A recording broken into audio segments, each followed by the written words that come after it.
Take a look around lively old London, buzzing crowds, we sweat and we revel, red-cheeked shouts and songs in the flicker of the gaslight. Eager blighty bursts from the cobblestones, racing, climbing, blooming fertility, born from secret seeds that are scattered in the night time. London is fed upon the meat of the dead. They're one shallow inch below the town. Underground, underground, leave them underground.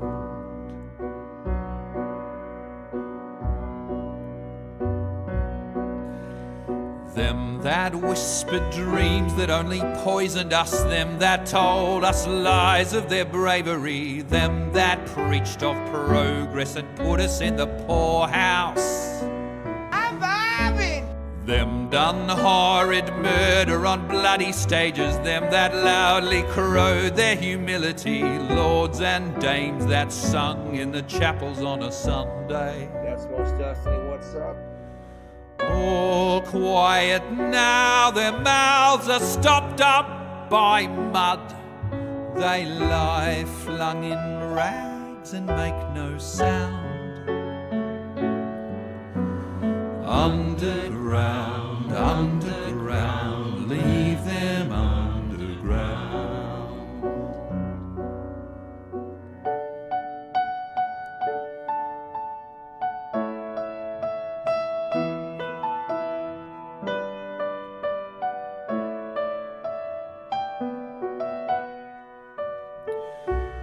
Those who fought for something better, those who taught by how they lived, loved ones taken long before their work was done. Catch me outside, how about that? Underground, underground, leave them underground.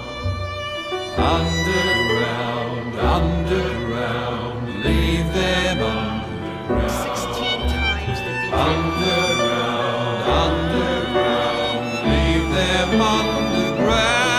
Assassins, breathe for life. Underground, leave them underground.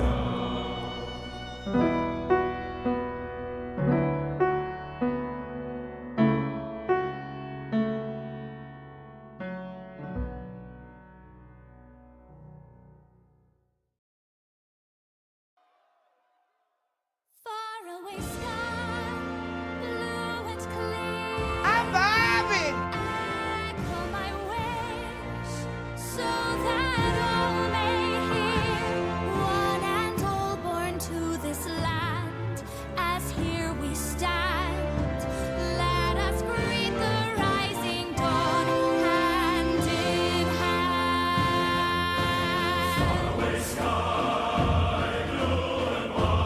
Faraway sky so clear. Let my wish echo.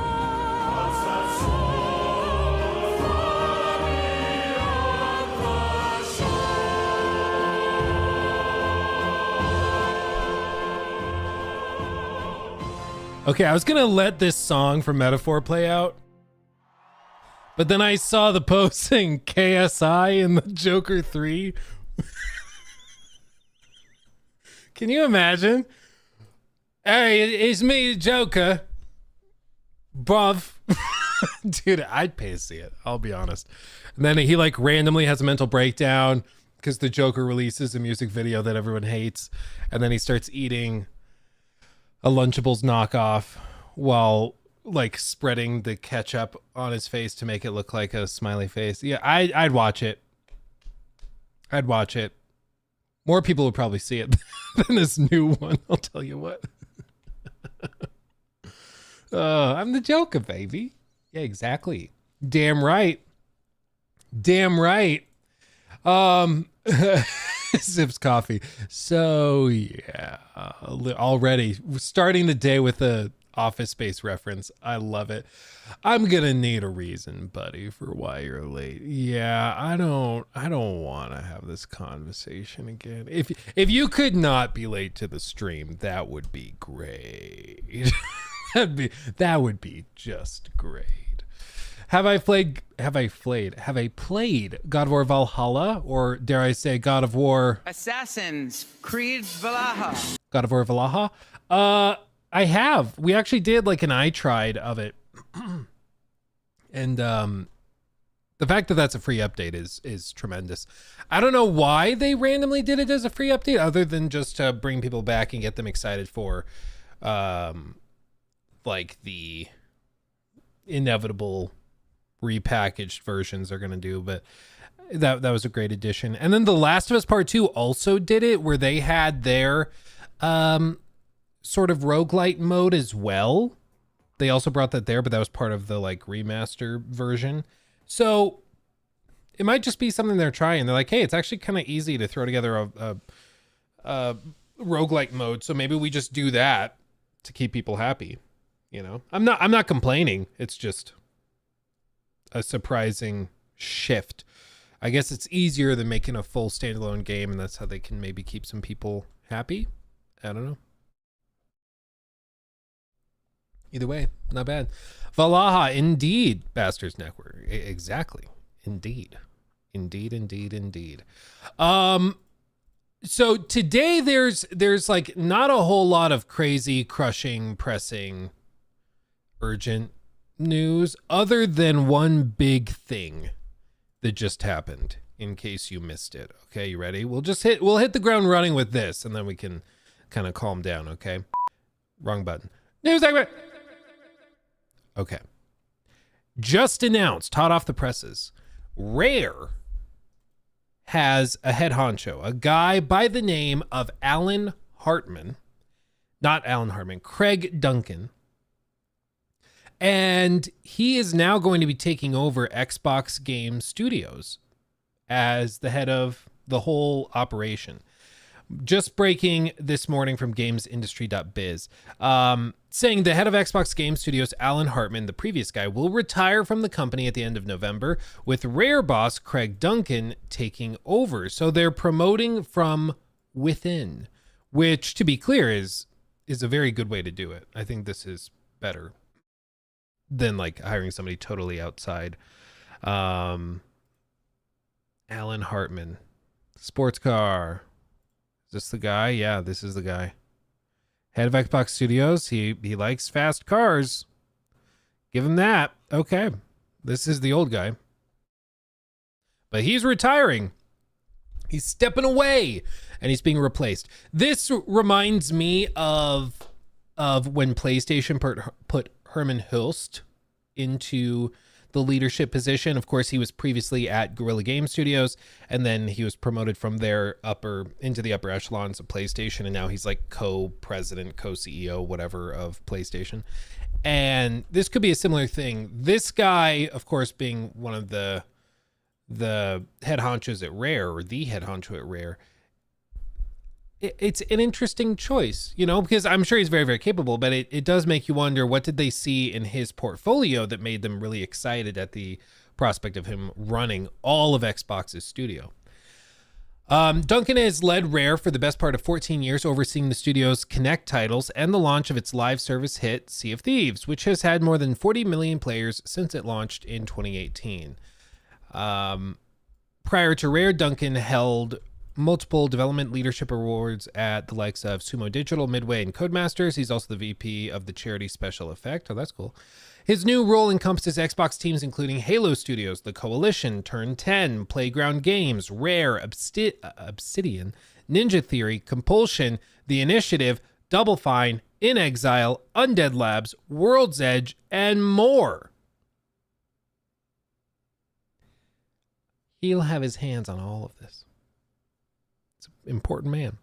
Duncan will report into the president of Game Content and Studios, Matt Booty. who some people mistook this news. They thought that this guy was replacing Matt Booty. No, Matt Booty is the guy above even this guy. So I think it will be good. The old guy, it seems like, you know, his Twitter feed is filled with retweets of like Towerborn and stuff, which is fine. But just looking at some of this stuff, I just immediately get the vibe that he's more into sports cars than gaming. maybe not, but I just get that vibe. Like which CEO was it? They had like all the layoffs, and then was it Bungie? I think it was the Bungie guy, wasn't it? He's like, yeah, we're very sorry to report that we're laying off all these people. And then he's going and bidding like $500,000 a year on luxury collector's cars. And it's like, there's a bad look. Like, if you've got the money, who cares? But it's just a bad look when an executive is like, we make this decision very solemnly, as he's hopping into his very luxury collectible car that he just spent, 5 times your annual salary on as an impulsive purchase. It's bad optics. It's bad optics. I remember hearing a story. Was it I can never remember his name. Iwata. Satoru Iwata, maybe? Is that what his name was? Either way, Iwata, when Nintendo was in a rough spot, he took a massive pay cut himself to signal to his employees that he wasn't going to be like swimming in money while everybody else was suffering. Now, in reality, like, he still had stock options. He still had shares, like, and a thing, people, if you don't have a ridiculous number of shares in a company, one thing you can do is you can go to like a Goldman Sachs type bank and take out loans with that stock as collateral. It's how a lot of like billionaires live. They're not selling, like Jeff Bezos isn't selling Amazon stock to pay for his lifestyle. He's taking loans out against his stocks. And so like Iwata still perfectly financially stable. It wasn't like he was going to be living in a cardboard box, but it's the optics of it. He signaled to his people that he wasn't going to be benefiting extra during this time of trouble. And that's what a real leader does. I think that's admirable. I think that says a lot, that you're at the very least not going to act like everything's normal for you while laying off a ton of people. But, how did I get on? Oh, the Bungie guy. Anyway, yeah, that's a whole other story. But this guy's taking over from the old guy who is retiring. Let's see. Replacing Duncan at Rare is Joe Neate and Jim Horth. Neate joined Rare in 2013 and led Sea of Thieves as executive producer. Prior to Rare, he held senior roles at Sumo Digital and Midway. Sumo Digital's one that's come up twice now. So this is one of those big guys. Sumo Digital, 1,100 people. They worked on all sorts of stuff. Crackdown 3? Wow. Games ported, so they do a bunch of ports, co-developed.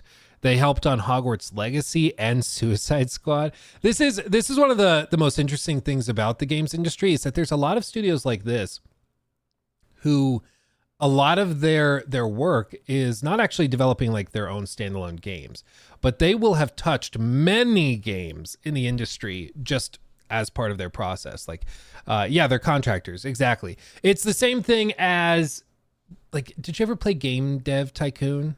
It's on mobile now. You can like play it on your phone. You all have phones, don't you?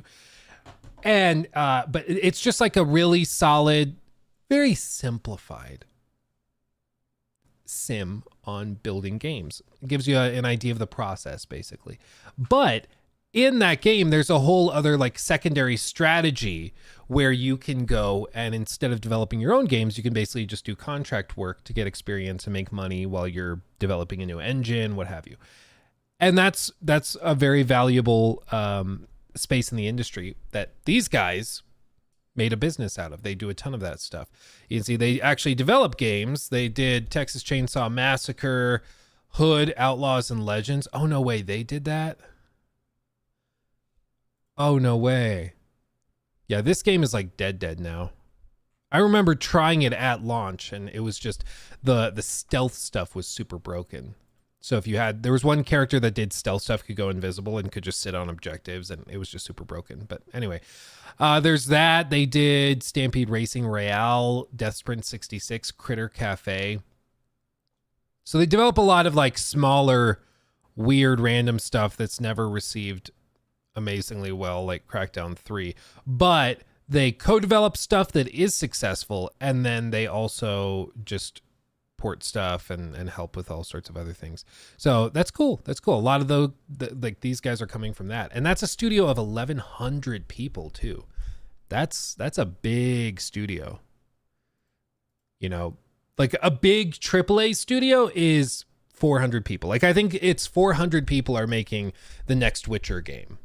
Just 400. Now they'll have contractors and other stuff, but 400 people is considered a pretty sizable AAA studio. It makes Ubisoft look insane because they'll have like 2,000 to 2,500 people working on an Assassin's Creed game over the course of its development cycle. It's kind of insane.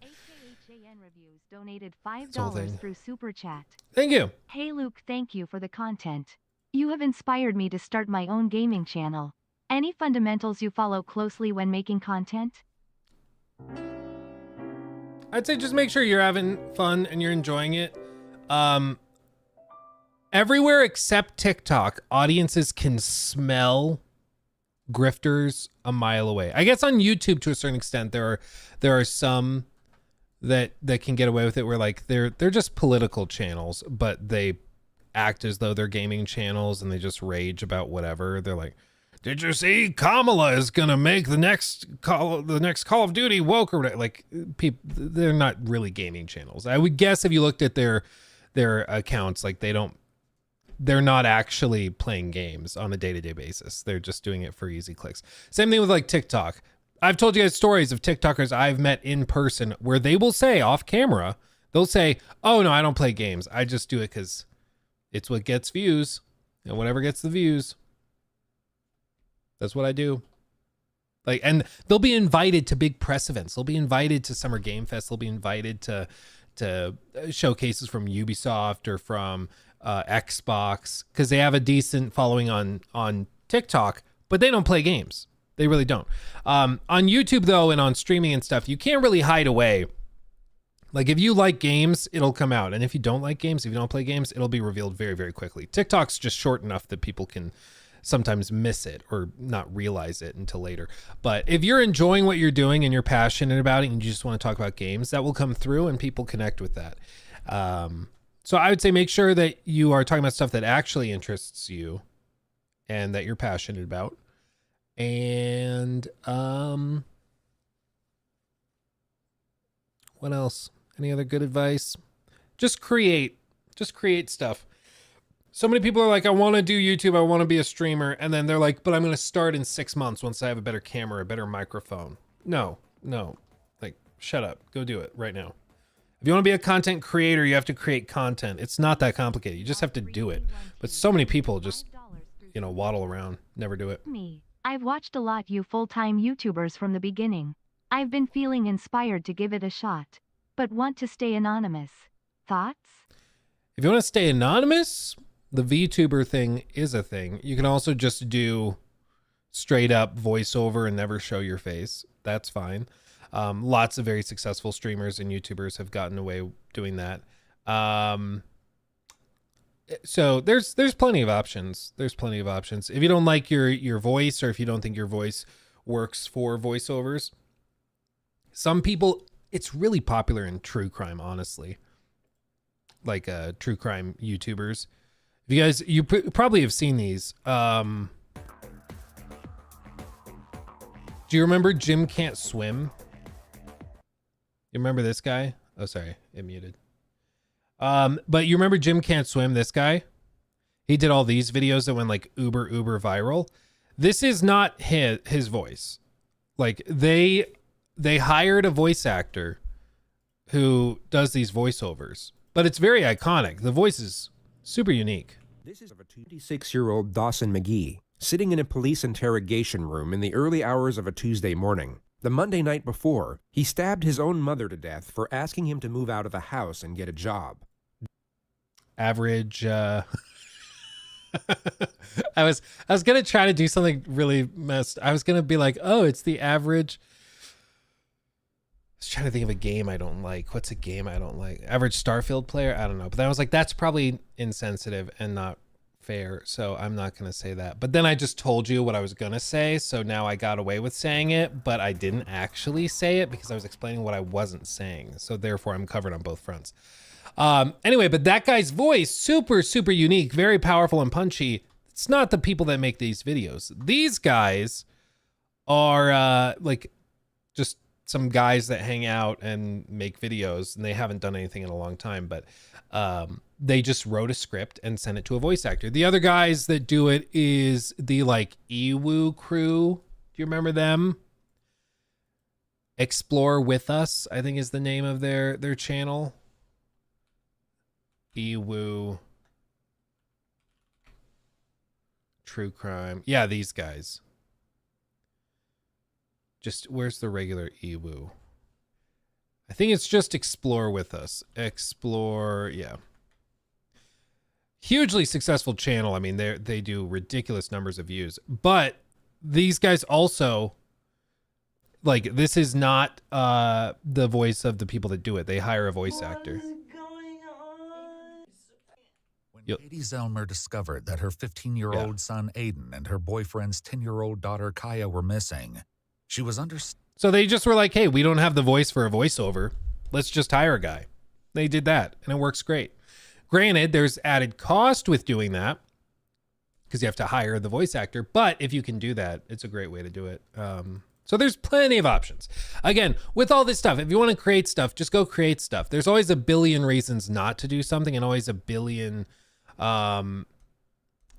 like a billion reasons and excuses not to do stuff. You just have to do it. You just have to do it. Everybody always joked about that old clip of Shia LaBeouf doing the just do it. But honestly, I find that quite profound. I think that's very, very true. Just do it. Come on. Ba-ba-ba-ba.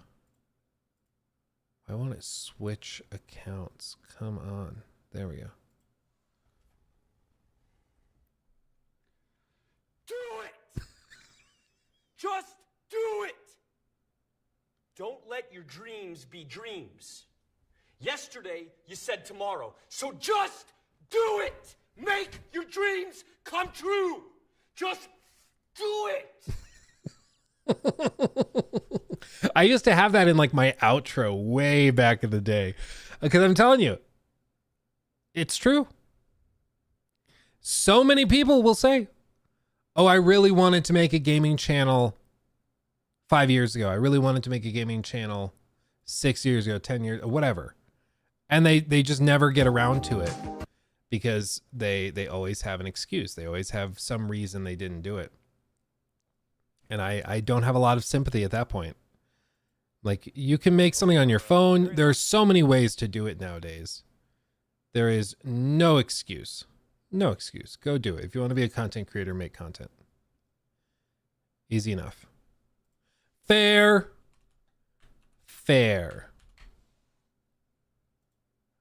Okay. Let me catch up on these real quick and then we'll get back into it. Figgly Bigley, thank you for the sub over on Twitch. Thank you, my friend. What's your take on Dragon Ball Sparking Zero? Seems like people are loving it. I've never been into Dragon Ball. I was never allowed to watch it or do anything with it as a kid, so I just don't, like, it doesn't do anything for me. Same thing with Teenage Mutant Ninja Turtles. I know some people go hard for Teenage Mutant Ninja Turtles. Nothing for me because we just never got to play it. It was never a thing in my household we were allowed to engage with. So I just miss that nostalgia. Now, on the flip side, if there was like a resurgence of games themed around Foster's Home for Imaginary Friends or like a horror game built around that could be amazing. Or if there was like Codenamed Kids Next Door, stuff like that, I would be all in. But TMNT and Dragon Ball, I just never got into it. So for me, it's just not my thing. But I'm very glad that it seems to be the game a lot of people were hoping it would be. Let's see. On the flip side, over on the YouTube side of things, let me catch up on these real quick. If it will load. Come on. There we go. Let's see. Where am I? Valhalla. We talked about that. JJ, thank you, Luke. You see, we finally have a new boxing game. Oh, is there a new boxing game announced? The thing with all those fighting games is just that they are very tough to make fair. Like those old UFC games, I remember trying those, and there were always just like a couple of moves you just couldn't counter because they just weren't polished. They were kind of thrown together quickly. And they're fun, like if you're playing it casually, but the second you try to get like slightly good at it, it just falls apart. But I'm glad to see that. Pony, thank you for that super chat. Love your vids. Get yourself a burrito or something. I will do just that. A burrito actually does sound very, very good. My go-to at Mexican restaurants, though, there's one relatively close to our house that we go to, and I always get their carne asada because it's just a big old slab of meat. Get your rice, get your beans, get a pina colada or something with it. Just live your best life. That's the way to do it, I'm telling you what. It's nothing better than that. Samaya, thank you for that. I've seen people complain about the story mode. It's Sparking Zero. It has some flaws, but I think it's really good. I'm 20 hours in and not even halfway through with what if storylines. This has to be the best anime fighting game ever. Or yet. That's awesome. I'm glad to hear it. I have heard some people, I saw one guy complaining about the difficulty. One guy, I think he was playing it on hard, and then he was complaining it was too hard to play and get through. And I was like, I don't think you can set it to hard and then complain about the difficulty. Doesn't that like kind of immediately forfeit the ability to whine about it? You know, in my view, it just kind of does. It's like playing through Elden Ring, but being like, yeah, I'm going to do a no summon and no leveling run. This is really hard. The developers blew it on this. And you're like, no, bro, like you did this. You did it to yourself. I don't know what you are talking about, man. Like, come on. Anyway, that's a whole other thing. I did see one guy say that, but everybody else seems to be having a lot of fun with it, which is awesome to see. We joke about it on the podcast because it's just funny. Joe Raptor kind of turned it into a meme. I don't even remember how it started, but yeah, we joked about that. But anyway, that's a whole other thing. Let's see, Blake, thank you for the 2. You're gonna have an I Tried Silent Hill 2 video. We did do it. We put it on the live channel, so it's on this channel here. We had some issues the last few days. We've had some issues with YouTube's like processing system. So our production is kind of slowed. Like I was supposed to put up on Saturday a video on Kingdom Come Deliverance 2. But like how I start the video, and you'll see this when we launch it later today. How I started the video was like, oh man, it's been a tough week. We had Shattered Space. We had to play season 3 of Suicide Squad Kill the Justice League. And just because I said that, in the first like 30 seconds of the video, YouTube flagged it as promoting self-harm. Which I guess talking about playing Shattered Space and Suicide Squad in the same week does effectively constitute self-harm. But because I felt harmed, honestly, after playing those. But that held the video up for like a day and a half with just like waiting for reviews and manual overrides. It was insane. It was stupid. So note to self, I'm usually pretty good about it. Whenever I have like, I did a video on Suicide Squad, I'd always start the video. You might notice, well, it's time to play that game nobody wants to play anymore. I wouldn't say the name of the game because YouTube would flag it. And it's stupid that that's how it works, but yeah, you have to do that. So anyway. There's a goat head taco at a place here in Chicago that's mind-blowing. Goat head, is that slang for something, or do you mean it actually has goat head in it? I'm confused. Are you covering CitizenCon next weekend? Yeah, we will. I don't know what there will be to cover. That's kind of the trickiest bit right now. I just don't I just don't know. I'm anticipating some cool stuff, but you just don't know until you know.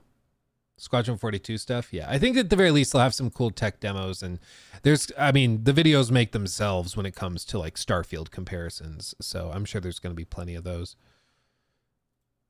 For sure. I saw someone censor the word crash on YouTube Shorts. Some people are overly aggressive with it, I will say. I've seen some people that are like, they'll censor pass away, and it's like, YouTube doesn't really care about that. It's just, there's a list of like trigger words that freak out the algorithm that it scans for. And so you just have to be really, really careful. There was, for the first like 6 months after Suicide Squad was announced, you could not put that in the title of the video. Otherwise it would tank. And no monetization, everything. Everything. And there's a big connection between monetization and how much YouTube promotes stuff. An unmonetized video, YouTube barely promotes. If you monetize it, or if it's fully monetized, YouTube now can make money on that, so YouTube can justify distributing it and sharing it a lot. That's why if you're making stuff that's getting demonetized, you'll see performance just tank, because why would YouTube promote a video they aren't making money on? You know, like, why would they bother? And I mean, even on these streams, like, you'll notice that on the YouTube side of things, there's ads that will play automatically if you're not a YouTube Premium subscriber. When we turned that on, it was part of like an experiment, because I was like, I wonder if that also applies to YouTube streams, or if it just applies to videos, because previously I had all ads turned off on the streams.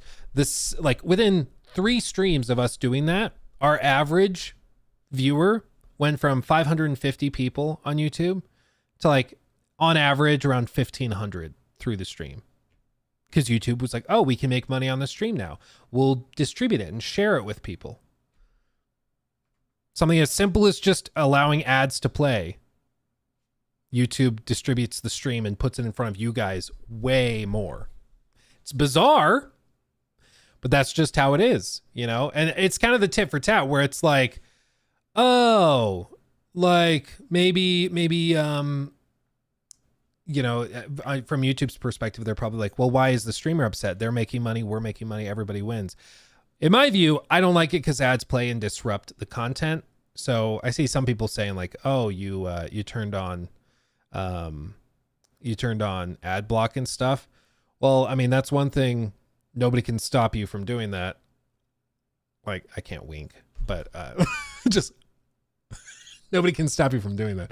But for whatever reason, when that toggle is turned on my side, YouTube like actually promotes the streams more. It's weird. It's weird, but that's just how they do it. Chrome has entered the chat. Yeah, exactly. Yeah.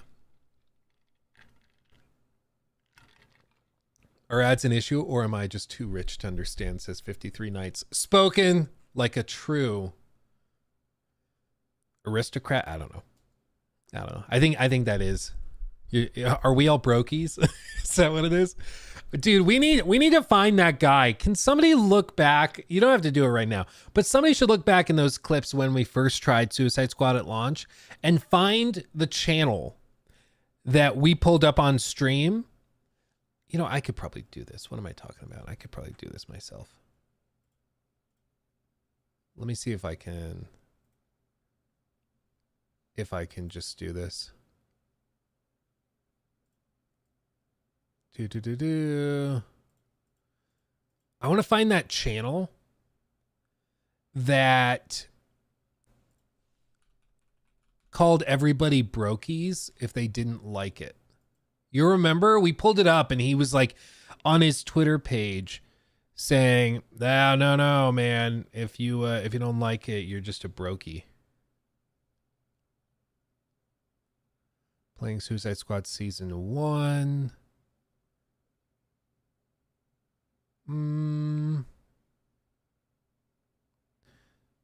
Would it have been Season 1? I think it would have been the first.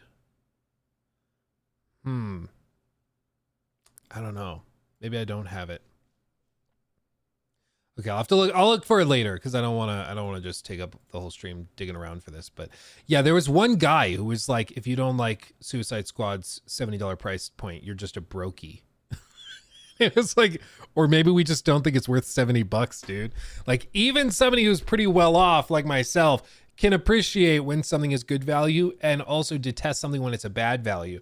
And that was a badass value. I'll tell you what, it was bad. And, but he was just calling everybody a brokey if they didn't like it.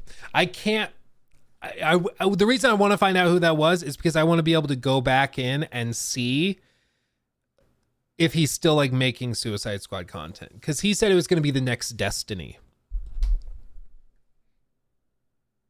It has not become the next Destiny. that has not happened. Thoughts on KSI's thick of it? I try to keep it out of my mind. Because, you know, as they say, it only takes one bad apple or one bad egg to ruin an omelet. So that's what I do. Don't read the leaked Pokemon lore. Yeah, I've heard rumblings. I haven't read it, but I've heard people describe it. And I'm like, I would love to be within Nintendo's HQ right now, hearing those conversations. I would love it. The song's not so bad. People hate it because of KSI. Well, yeah, Jay, it's the thing. Like I've heard much worse songs. Okay, to be perfectly clear, from even like other content creators and people who've tried. Like you remember that frickin' Jake Paul thing? It's every day, bro, with that Disney Channel flow. Horrible, dreadful music. But the reason that KSI has gotten blown up over his stuff is because it's become the meme. The joke is that his song sucks. That's the whole thing. It's not a great meme. It's pretty stupid, but that's the meme, is that the song is horrible. And it's because his reaction has been so dramatic towards it that it's been hammed up so much. So I really don't care about KSI's music. I wasn't going to listen to it anyways, but yeah, there's definitely worse songs. England is my city. Yeah, dude, I forgot about some of those. It was so bad. It was so bad. Hand it to the Paul brothers, though. They literally just bounce from like thing to thing. Like, okay, now we're rappers. Now we're vloggers. Now we are gonna do a podcast. Now we're boxers, and they just bounce between everything. You know, it's really amazing. England is my city. Oh my god. Anyway, Decrepit, thank you for the 10. Okay, last one. I'm broke, but I have an Apple computer from 2015. The hardware is dated and it prevents me from getting current year programs and software for streaming and editing. That's been my excuse. Even that, it kind of, I mean, older versions of OBS are perfectly fine. The thing to remember is like people streamed in 2015. That Apple computer you probably have, it probably supports OBS through like 2018, 2019 versions. People were streaming in those years with, at the time, modern versions of OBS. Sure, there's new things that newer versions can do that version won't be able to do, but you can still stream.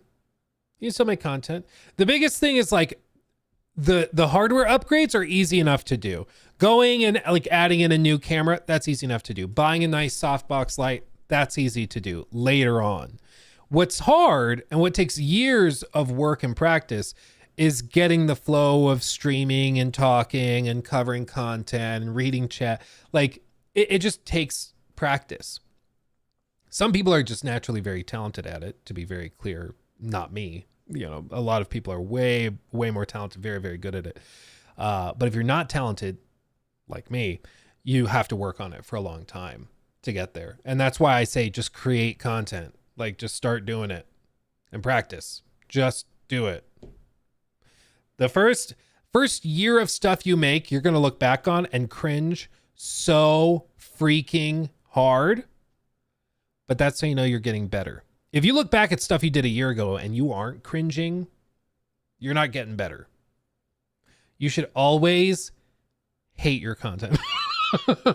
Your old content, okay? You should always be like, oh, I could do that so much better today. If I did that video today, I would have done this. I would do this better than that. Like, you have to always be hungry and be looking for things that you don't like in the old stuff so you can get better. Okay. Let's see, where was I? Brian, thank you for that. Luke, your opinions and reviews are one of the few people I respect in the gaming space. Have you picked up the game Backyard Baseball 97? Played it when I was 12 on a Dell Optiplex. Keep on it. Dude, is that the game I'm thinking of? I think that is the game I'm thinking of. Yeah, dude, this thing was goated. Oh, and that's right, they did just relaunch it. Oh my God. Let me just share this with all of you guys, because this apparently just dropped a few days ago. Did any of you guys also play this growing up? I played this a lot. This sound's gonna make me so nostalgic.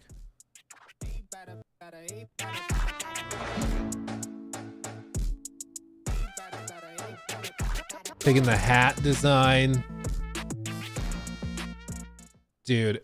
Oh, this tall, skinny dude. That's a throwback. And the guy in the overalls.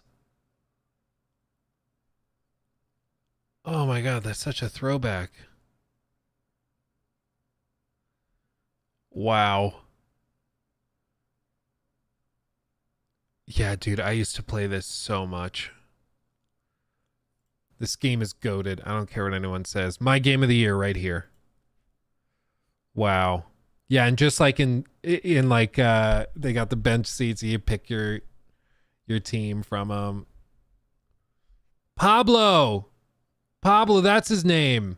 I'm gonna be honest, I saw him in the previous video just a second ago, and I was like, I want to say his name is Pablo, but if I was wrong, I'd come off really bad and like I was racist or something, so I didn't say it. But I was like, I think his name was Pablo. Man, these were the days. These were the days. What a throwback that is. Thank you for mentioning that. That's tremendous. I'm going to send that to my brothers, and they're going to also have a crisis of self. It's like, oh my God, we're so old. Oh man. Yeah, Pablo is goated. Pablo, you don't mess with Pablo. Don't forget the guy in the wheelchair. So you're saying this game from 1997 is woke? Is that what you're saying? Oh my God. Those were the days. Samaya, thank you for that. I was the one who started the Dragon Ball meme. Oh, that's right. Because you're like trash talking Jor for not being into it. You shouldn't lower the difficulty. It won't start what if storylines. I hate to say it, but you have to learn the mechanics and it's more fun that way. I'm somebody that tends to argue for higher difficulties. I think that's a better way to do it. But I understand why some people don't like doing that. Totally fine. But I do think if you can manage higher difficulties, you should, in my humble opinion, because it can make it way better. Okay. There. Gum Cuzler. He's back.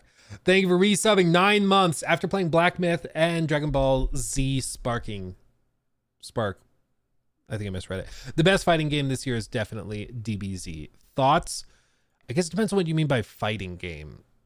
I wouldn't consider Black Myth a fighting game. I consider it more like action game. You know? But maybe that's just me. Am I wrong? Where did chat go? I tried to fix one thing and then I broke it. Hey, there it is. Okay. Bloop. Bloop. Bloop. Oh, maybe what I should do is I should stretch it so it's height of...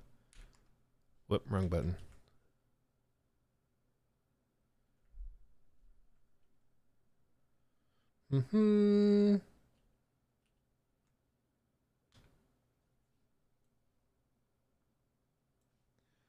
Voila.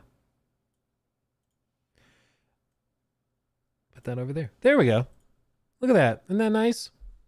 Off the Grid. I've heard very good things about Off the Grid. People are eating it up. People seem to really like it. It's very good to hear. Very good to hear. But yeah, as for best fighting game, I mean, I would say it seems DBZ has popped off the most, but I wouldn't really put Black Myth into the same category, personally. I guess it just depends on what you mean.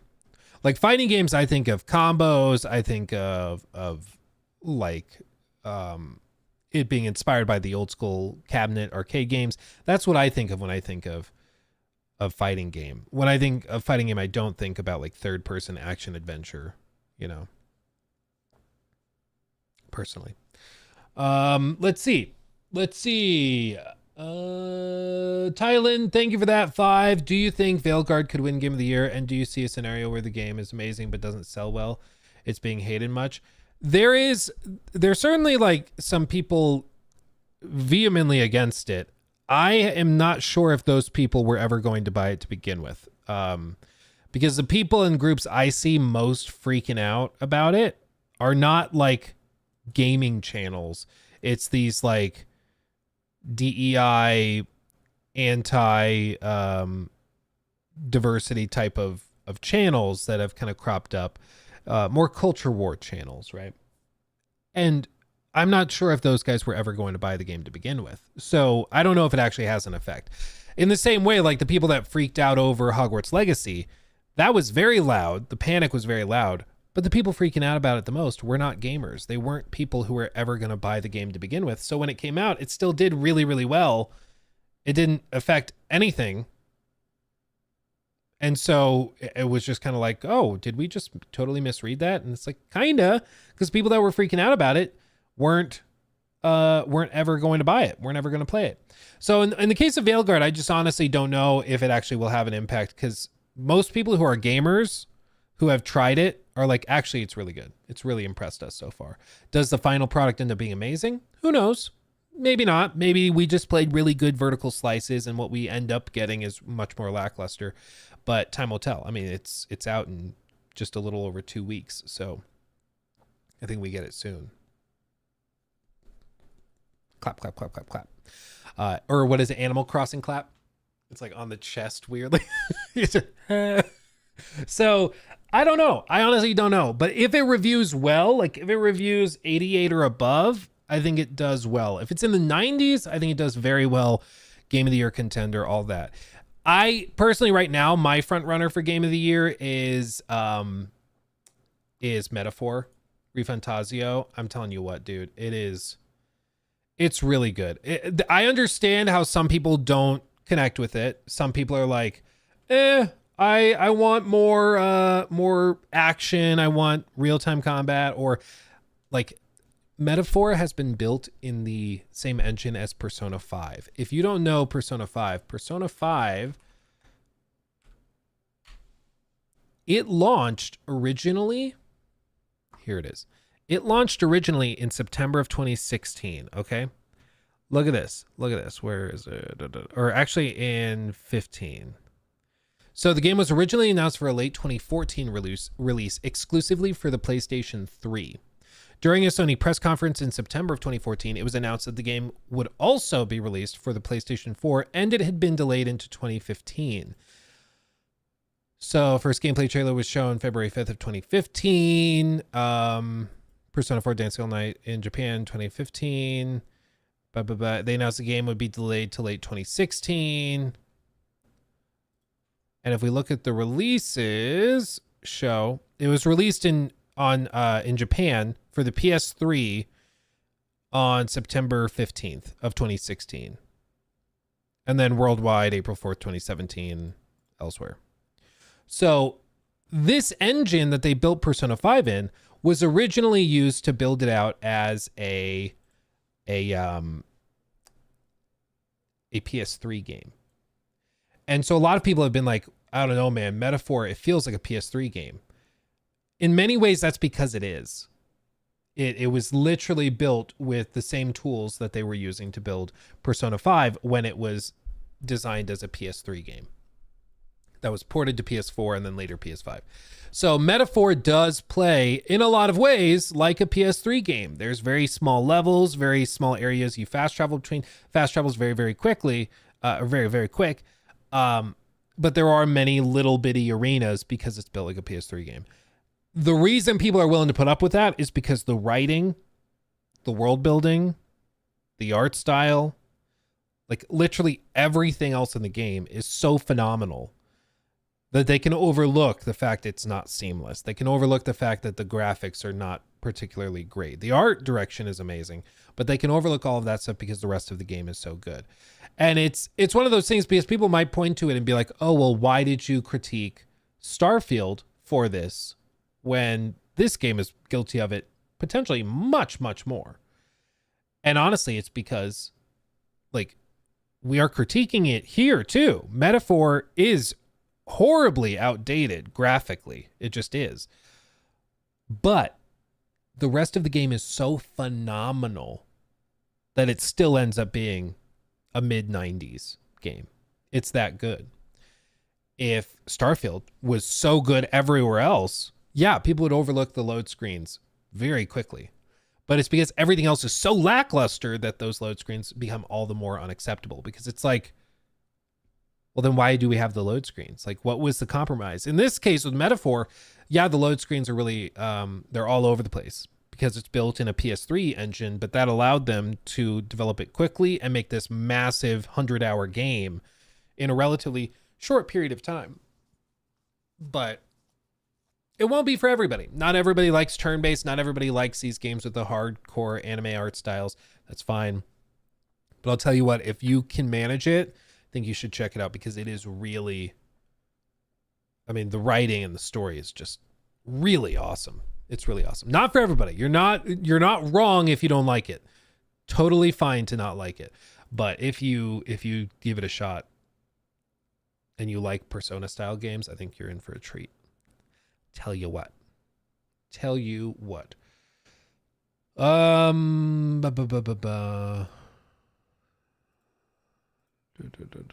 wanted to try to tweak this, but I don't think I can actually. Bummer. Okay. Anyway. Okay. Yeah, I did see that, Ali. There's 2 new studios that have cropped up made by former devs from Zaum, the guys that made Disco Elysium. So they kind of splintered off, and now there's 2 different studios that are working on spiritual successors. Whether they end up being as good, I don't know. But I mean, if we get anything that's even 80% as good as Disco Elysium, I'll be a happy camper. I just need 80%. That's all I need. Okay. Do you think Hellblade 2 will get a nomination for any category? That's a good question, Joni. I don't. Maybe for like sound design. Maybe for technical achievement. They could do it there for like the graphics and stuff. I don't know what else it could possibly. Is cinematics even a category? I don't even know if best cinematics is a category. I don't think it is. But something like that. I mean, it's kind of the only thing they could be nominated for because the rest of the game was pretty weak.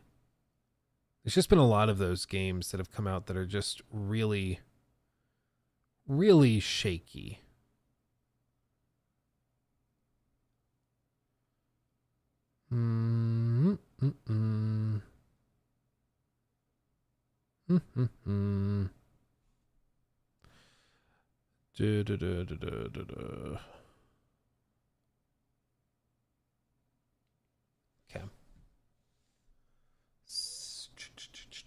Okay. Best graphics for Xbox. They just start to make different categories for each console. Oh, that'd be funny.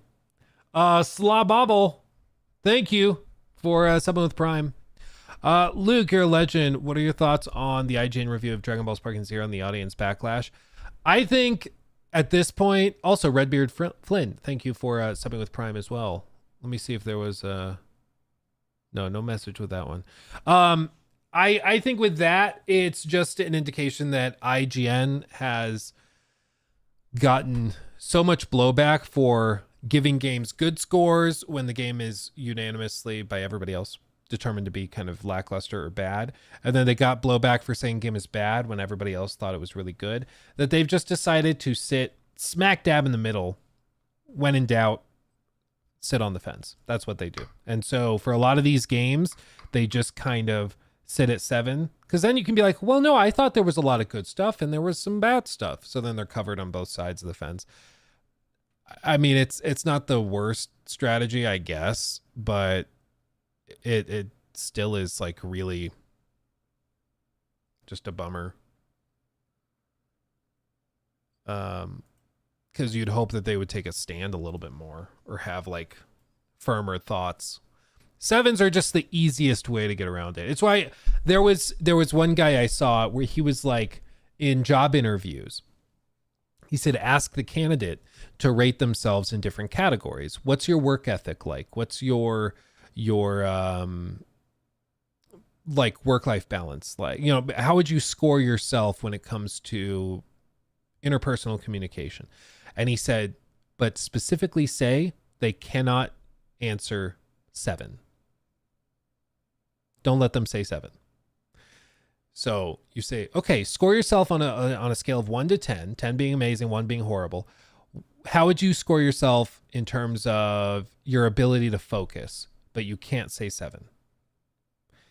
And a lot of people will have like a mental crisis because they're like, 7 is the easiest thing. Like you can just say 7 and then that's the get out of jail free card where it's like, oh, I'm good and bad. I'm not amazing, but I'm not bad. I'm right in the middle. I'm reliable. But if you force them to make a firmer stance, people will like really be self-reflective. 7.5 out of 10. Now you're thinking like IGN. 75.5. Can we do it on a scale of 0 to 1,000? 753.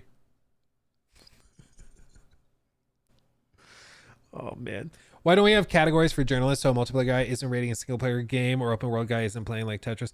Well, there are not like sorted categories, but that's what the game's editor is, or the editor in chief for that company is supposed to do. He's supposed to assign, you are really, really good, Molly, at multiplayer games. You know, like you play a lot of Destiny maybe. So I'm going to have you review Suicide Squad. But then for this new game that's coming out, we've got Metaphor Refantasio. So Tim, you loved Persona. You really like these types of games. You're going to review Metaphor. And then, we've got this new game. We've got Indiana Jones coming out. Well, John, you reviewed Uncharted, which is kind of similar in vibe to this one. So why don't you review that? So the editor is supposed to choose and assign these people very, very carefully based on their experience, what they're good at. But I don't think that in some of these cases, I don't think they've done that. I think they've made some big mistakes where they've assigned the wrong people to the wrong projects. And then on the flip side, there's also instances where there's been companies that will assign, like they'll assign sycophants to review stuff who were never going to critique it either which way. So like we saw this with Deathloop, where they assigned some hardcore fans of the like arcane typical games, so Dishonored, Prey, and they assigned those hardcore fans to review Deathloop, which had significant problems, and they just refused to really bash it, and they gave it 10 out of 10 scores, and then everybody else played it and were like, really? So yeah, there's not like a sorted thing for that, but there is a duty on the part of the editorial guys to do that. I think the editor just sucks at his job. They've assigned people who only review single player games to review multiplayer games like COD last year. Yeah, I think that stuff is like, that's just a mistake. And I'm sure they have a reason that they would argue for doing that, but I also just think that it's just a mistake.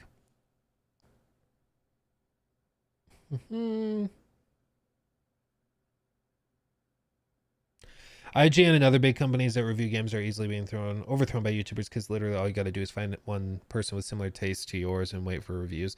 Yeah, same thing with streamers. But even then, like I don't think IGN's review views are like that much lower than they've historically been. Maybe for some types of games, but like the big games are still doing decent numbers, like 300,000, okay, 200,000, 200,000. Until Dawn only did 76,000, but it's also like a remake that hardcore fans are probably going to play anyways, even though it's like super broken. 200,000, 360,000, 150,000, 340,000. So there's just a lot of, I mean, they're sitting right there, but then like Starfield's review does 2.5 million. But this was like a big game people were really cautious on. People really wanted to see that. So it seems maybe it is lower. I don't know. What were their average views back in like maybe 2019? Well, Death Stranding was like a really big game, but Death Stranding, I'm gonna guess 3 million views on that. Days Gone was another 2019. What was like a lesser known 2019 game? 2 million for Days Gone. What was a smaller game in 2019? Anthem. That was 2019, right? 2 million. But these are all like really big games. Metro, Dynasty Warriors 9. Sekiro's gotta be a lot. It's like 2 million, I'm guessing. 3 million, yeah. So maybe the views are dropping. I guess we could maybe even Social Blade would show us Social Blade.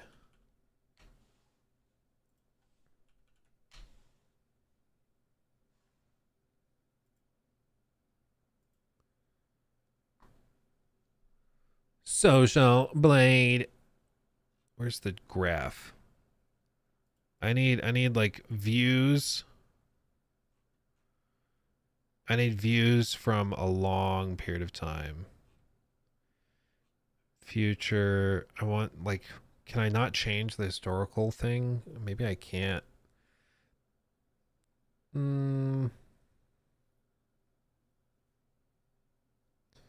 Similar feature box user achievements.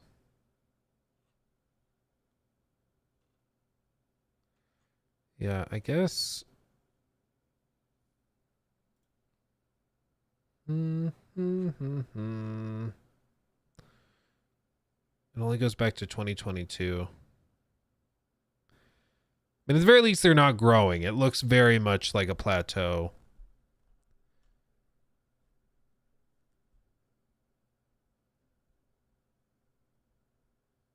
Yeah, I mean this is about as linear as you can get. And I'm not gonna sign up for a premium Social Blade plan to look at it more. I don't care that much. But maybe the views are dropping. Maybe I mean, it does seem like they have a few big reviews pop off, but I don't think anybody's going to them for like casual content. Even on the flip side, like, you know, I post one video discussing the Emil Pagliarulo stuff on Starfield. When he was like, it's actually the most impressive game we've ever made in a lot of ways. I'm like, right. Sure about that? And that video does 340,000 in 2 days. Whereas, you know, IGN could do a podcast clip of that and it might do 20,000. So I definitely think that they've lost. There are other options people are enjoying.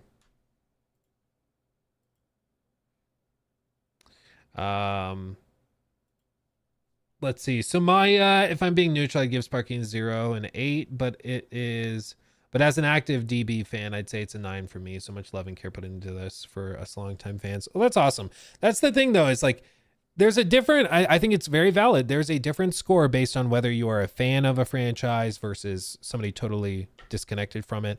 which is why, like, if Dragon Age fans are trying Veilguard and saying this is like a 10 out of 10 for me, that does not mean it will be a 10 out of 10 for you as somebody that is a hardcore Baldur's Gate fan or somebody that liked The Witcher. Does not mean that it's going to translate. And it's true of, like, honestly, a lot of different games. Elden Ring, another great example where that game was a 10 out of 10 for a lot of fans of Soulsborne games. But if you didn't like Dark Souls 3, you weren't going to magically like Elden Ring. But a lot of people misunderstood that. They're like, I don't know, I tried it. It's still really difficult and it's not that fun for me. Yeah, because it's for fans of this type of game. It's a 10.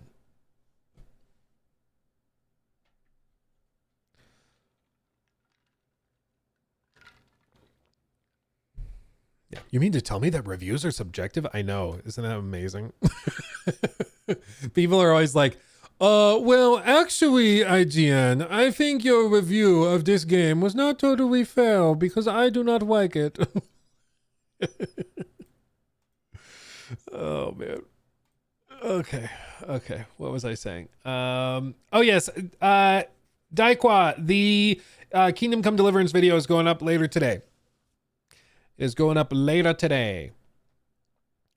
So don't you worry about it. Don't you stress it. Let's see. Persona 5 is one of my favorite games. As soon as I'm done with Sparking Zero, I'm hopping on to Metaphor. Any way to fix the aliasing issue in Metaphor? If you're playing on PC, just crank the resolution. Otherwise, there's nothing you can really do. There might be mods to introduce like DLSS or something that could smooth it out. I'm not sure. But if you're playing on console, no, there's nothing you can do to fix it. If you're playing on PC, there's an internal resolution scaling thing where you can render the game at 200% resolution. If you do that, it can smooth out a lot of it, but it just, if it's any consolation, you get used to it pretty quick, but it's going to be there. There's no way around it, really.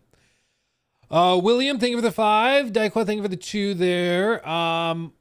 Let's see. I think I'm caught up over there. Okay. And Josh99, thank you for subbing with Prime. Thank you.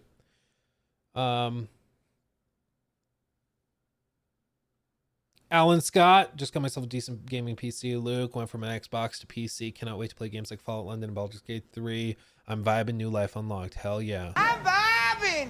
In the words of our king. That's most definitely what's up. That is most definitely what's up. You're in for a treat. You're in for a treat. You want to talk about something that's not a treat? Let's do a palate cleanser. Palate cleanser, okay? News Armor. Do you guys remember one of the games that was supposed to be the next big thing for Xbox?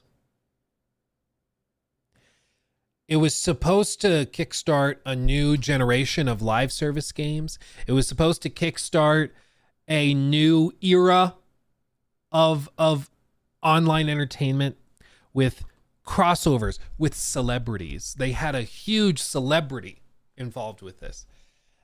They had all new technologies with multiple servers meshing together to work on destructible environments. This was supposed to be the next big thing.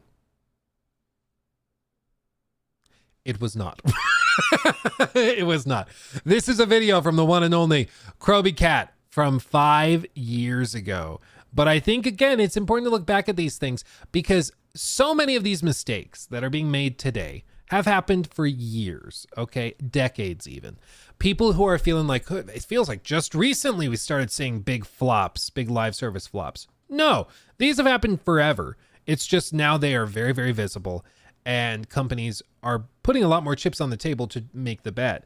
But this has happened forever. Okay, Concord was the biggest flop probably in live service history when you account for all the money involved. But it was far from the first. You know, this has happened many, many times before. The only difference is as time has gone by, the scale has gotten bigger. It's the same thing with like a similar Kroby Cat video we've looked at previously, which was the the Mass Effect Andromeda one, where the whole point of the video is like 5 years and $40 million equals Mass Effect Andromeda. When this video launched 7 years ago, it was insane to think that this game cost $40 million. Nowadays, that's considered a budget title. That's considered like a small, or probably a medium-sized indie project, okay? Immortals of Avium cost $80 million to make, and then another like 40 to market or something like that. It was like a huge investment, and it just totally flopped. So times change and standards change as a result of that. But the point of it is to say, this is far from the first time we've had live service games catastrophically flop. And Crackdown was supposed to be the next big thing, and it was not. Okay. Crackdown has always been about innovation in open world gaming. And while we're set to deliver a massive new city for you to play in, it's the... sorry. I always feel bad watching these things because it is kind of funny watching people have like slight mental breakdowns when giving press conference speeches. But also like at the same time, it is mad stressful. Okay. Nobody's doubting that. I feel for this guy. It's gotta be so freaking stressful to be up here talking like this. So nothing but love to this guy. I don't know him, but I'm sure it's just like your heart's in your throat and everybody's watching, and you know if you screw this up that it's going to be mocked a decade later by some prick in his basement sipping coffee in a red Yeti thermos. But still, it's part of the job. It's part of the job, man. It's part of what you're doing. It's the anything part of that vision where we're working to set a new bar. The in-engine gameplay and the technology that is the foundation for our game and the foundation for how we will change the way you play games forever. This is Crackdown 3. Honestly, I prefer it when these gaming executives would show up to E3 and stuff wearing suits and ties. I prefer that because it's like, yes, you're an executive. You're like the big guy in the big office upstairs. You're not like wearing a t-shirt to work because you're the hip young guy that's like cool like the young people. You know, be real. Be real. In a weird way, it's more real for you to dress snooty and nice and fancy than to show up wearing like sneakers and a t-shirt. You know, I appreciate this. At E3 this year, Microsoft announced that Crackdown 3 had been delayed to 2017. Oh, Scorpio. I forgot about Project Scorpio. Originally planned for a November 7th release date, Microsoft has announced that Crackdown 3 has been delayed until spring 2018. Again. Yeah, there are some troubling signs that Crackdown 3 might be getting pushed back yet again, this time possibly to 2019. Hi, hello, wake up. Yeah, wake up. I said wake up! Rip headphone users. Microsoft is unwilling to delay this game any further. Come hell or high water, whatever it is, it's coming out on February 22nd. Some people look out on the city and just see lights. I see lives, Agent, burning with hope for a better future. But what happens when evil comes out of the shadows? We do what we always do. We go to work.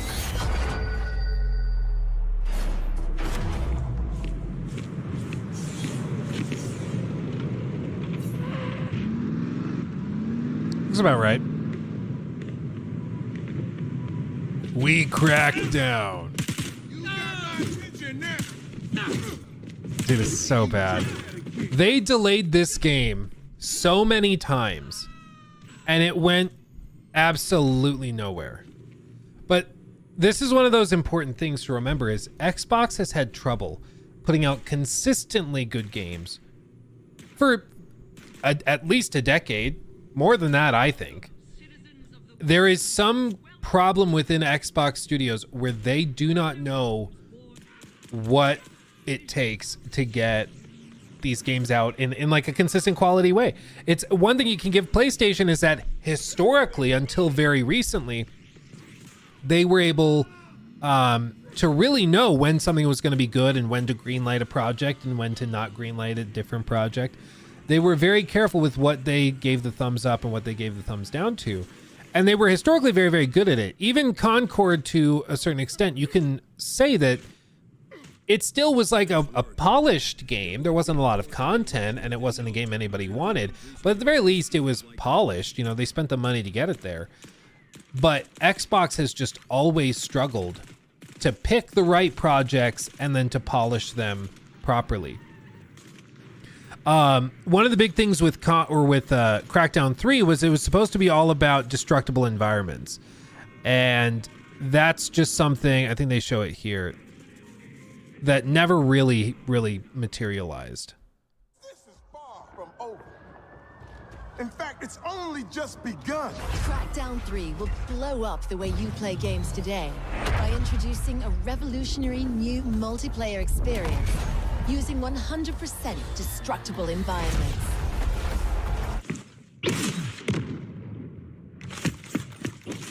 So that was the whole premise, was like similar to what the finals is doing. They wanted to have server managed destructible environments. So all players would see the same thing happening in real time. So you could just be fighting in a skyscraper and the whole thing collapses. That's what they wanted. It didn't end up materializing. It just wasn't a thing. You know, they overpromised and weren't able to deliver, so the whole thing fell apart. And so what you end up with is just a really lackluster, lame whatever this is. Like what? What you can do with a gun. It's the opportunities you can create with destruction. And this, by the way, goes all the way to the edge of the city, which is as we extend the city, we just add more and more cloud compute to handle destruction right out to the edge of the vista.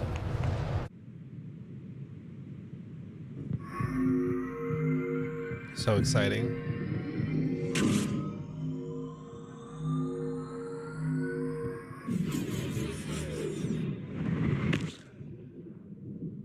Thrilling.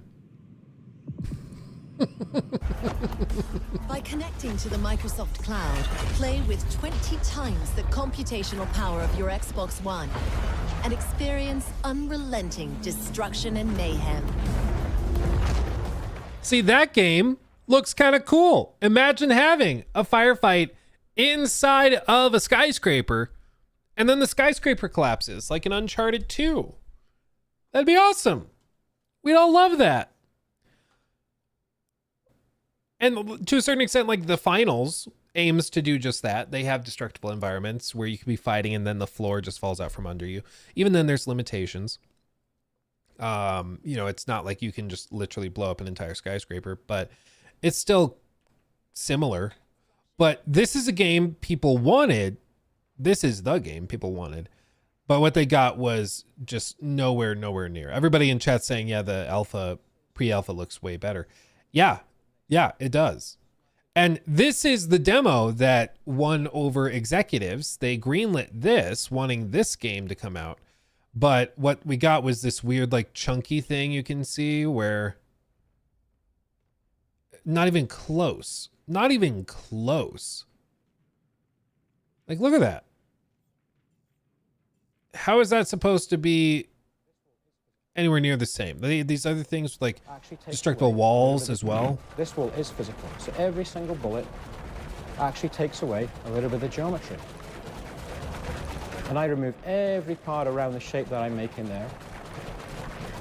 Then physically, that bit in the middle, you would absolutely expect to not be suspended in midair, but to fall out and be a physical shape by itself, like that.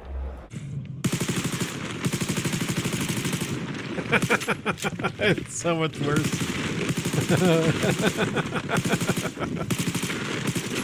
Oh my god.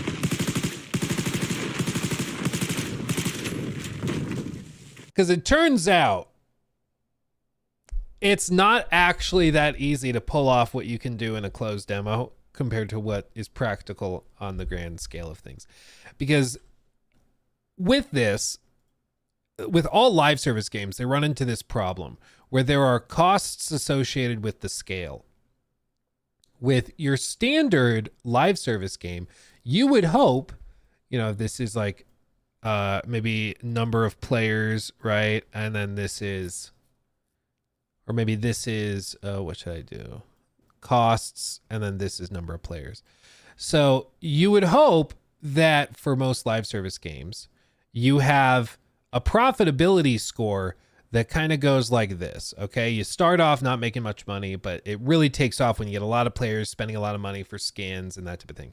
And you have other costs associated with it. Dev costs could be factored into this, but you'd hope that as it scales up, the graphs are at a different rate, or the equations come out at a different rate. So as you scale, once you cross this point, that's your break-even point, you're making money. All of this money in here is profit. Nothing but profit. And the more players you get, the more that's going to be exaggerated, because this gap between the green line and the red line is only going to get bigger and bigger. You have to get all the way over here to get to that point, but if you can do that, you're good. The problem with Crackdown 3 is that with the destructible environment stuff they wanted to do, it wasn't going to scale like that. This red line was going to be much, much different. And it seemed like in order to do what they wanted to do with the crazy amount of server infrastructure they had, if they went from 5,000 players to 50,000 to 500,000 players, this line would just be a straight vertical line before long, because there'd be so much server infrastructure required just to pay for the simulation stuff they wanted to do. It wouldn't be practical. There was no way that this line would ever catch up. No matter how many skins you sold, no matter if you charged a $10 a month fee, which players weren't ever going to pay, there just was no way to scale it. The math and the business side of it just didn't make sense. And that's the thing with live service games, is it's not about just delivering features. The second you try to implement cloud stuff, there are added costs to that. I think that's part of the reason that they shut down Concord, was just because they were like, we're not making enough money to even pay for the servers we have for the 200 players we have. Even for Suicide Squad, it's a similar thing, which is why they're going to shut that game the second they get out the last of this seasonal content. There's just no way for it to make sense. It just doesn't. So they're going to can it. In this case, they tried to salvage it, and they were like, listen, you can't have this many servers enabled. You got to make do with a 50th of the compute power in the cloud that you're talking about, or none of it at all. I don't even know if what they're showing here is running in the cloud. This looks like it's running on the Xbox One. That's what it looks like to me. I don't think this was running in the cloud at all. Maybe somebody could correct me if it was cloud managed destruction, but this looks to me like stuff running on a console from 2013, which would make sense if they're like, hey, this isn't looking like it's going to work, so let's just run it locally and hope for the best.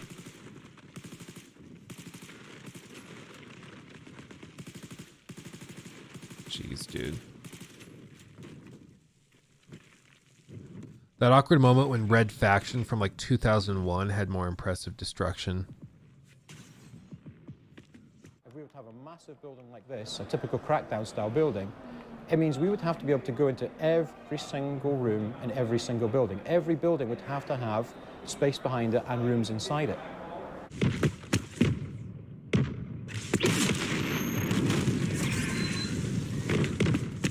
It's just hollow. Nothing in there.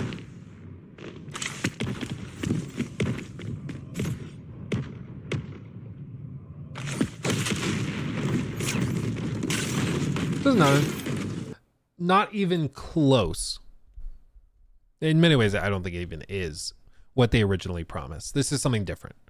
What they were showing with collapsible skyscrapers and everything is totally different than what was delivered. It's not even the same thing anymore. It's not even the same game.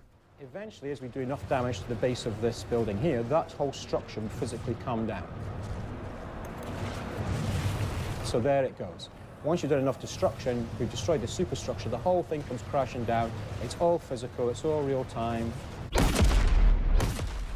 I would love to know where that pre-alpha build is. If it's somewhere and people could play it. Or if it really did rely so much on cloud compute stuff that no longer exists. It's not even the same thing. Not even. So in that case, it was a live service game that overpromised. They weren't able to deliver it, but they still put it out. Beyond Good and Evil 2, that's another not live service. That's another game that has amazing tech. Main character, but And I've shown this before. This was shown off in 2017, but I have a feeling something similar might have happened.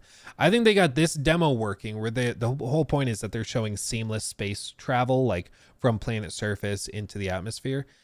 And I think as they showed this off, they're like, isn't this really cool? Yeah.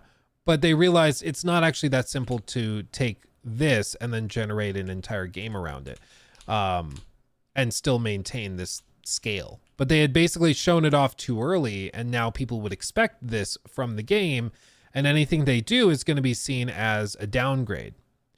So like, look at this. This is the whole premise, is that you can hop in this ship and scale. Like, look at this. Eat your heart out, Starfield. Watch this. He's just going to scale out from the city in real time out to the planet, all the way out. And it's streaming in real time. This was running 7 years ago. They had this working. It's insane. He's going to press a button, and then it's going to zip right back here in a second. So they showed this off. They had this running, just like that pre-alpha build of Crackdown 3 that looked pretty good. They had this running, but when you actually get down to brass tacks and you're like, oh, in order to actually get this running on consumer grade hardware, we're going to have to do some insane stuff we just don't think we're going to be able to do. Look at that. That's insane. It might be that they have the tech, they have the software there, but they're just like, hey, we need more memory. We can run this on a PC, but we need more memory. So we're going to wait till the PlayStation 6. Maybe that's what they're waiting for. I don't know.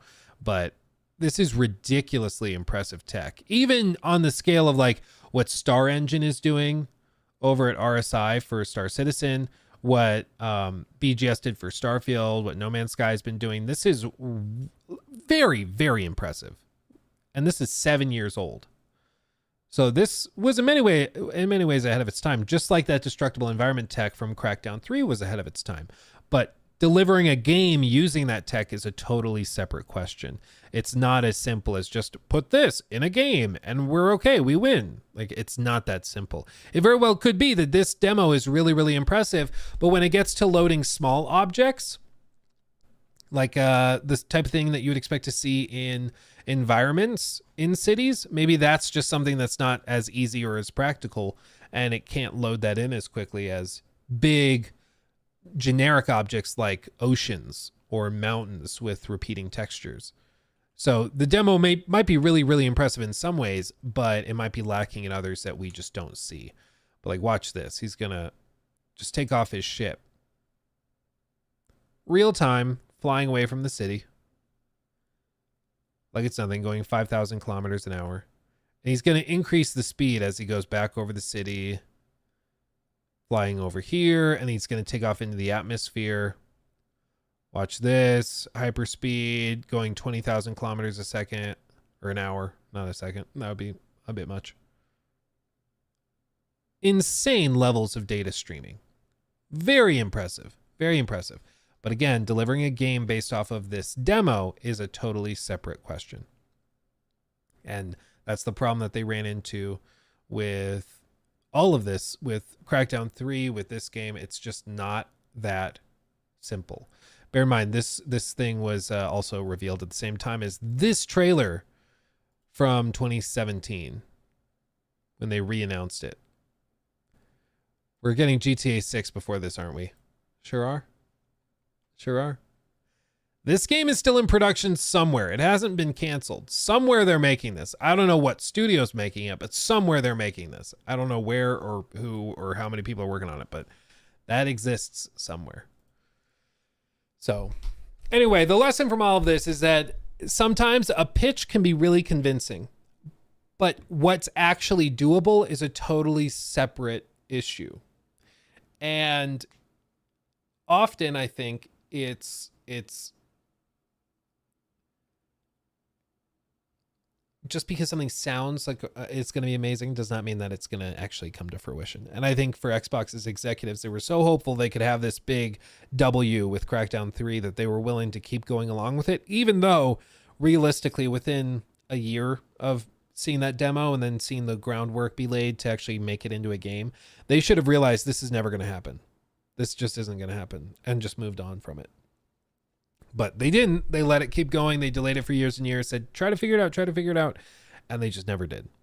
And it was a trash as a result of that. So it's too bad. It's too bad. Maybe they'll figure it out later. Maybe they'll try Crackdown 4 and that'll do well. I don't know. maybe they just need to try again. Maybe that's the takeaway. Anyway. Anywho. Red Faction Guerrilla still has some of the best destructible environments I've ever seen in a open world game. Someone needs to use that engine. Well, now that was Volition, right? Red Faction Guerrilla Remastered.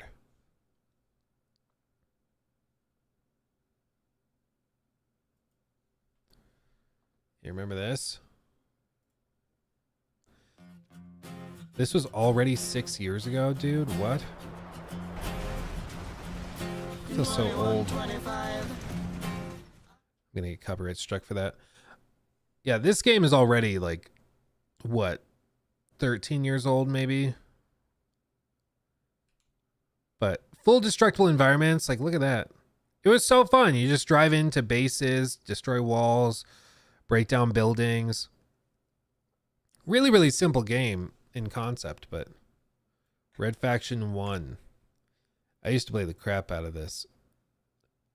They had whole things you could do where you could like blow up holes in the environment to like navigate through walls. Dude, I played this so much. So good. Those were the days, dude. Look at that. Follow me!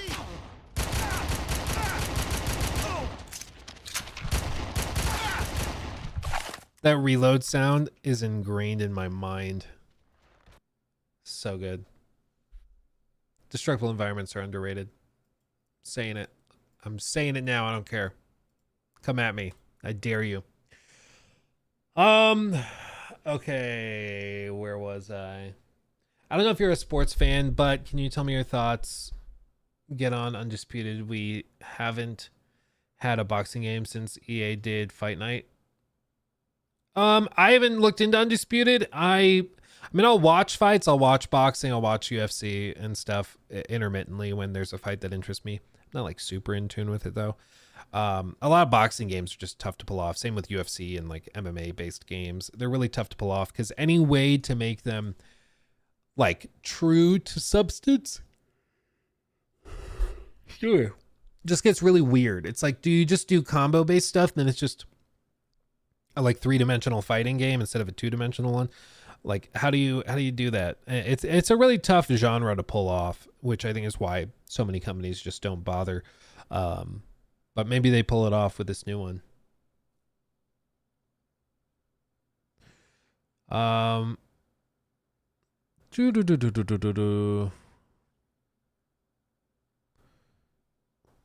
see. Okay.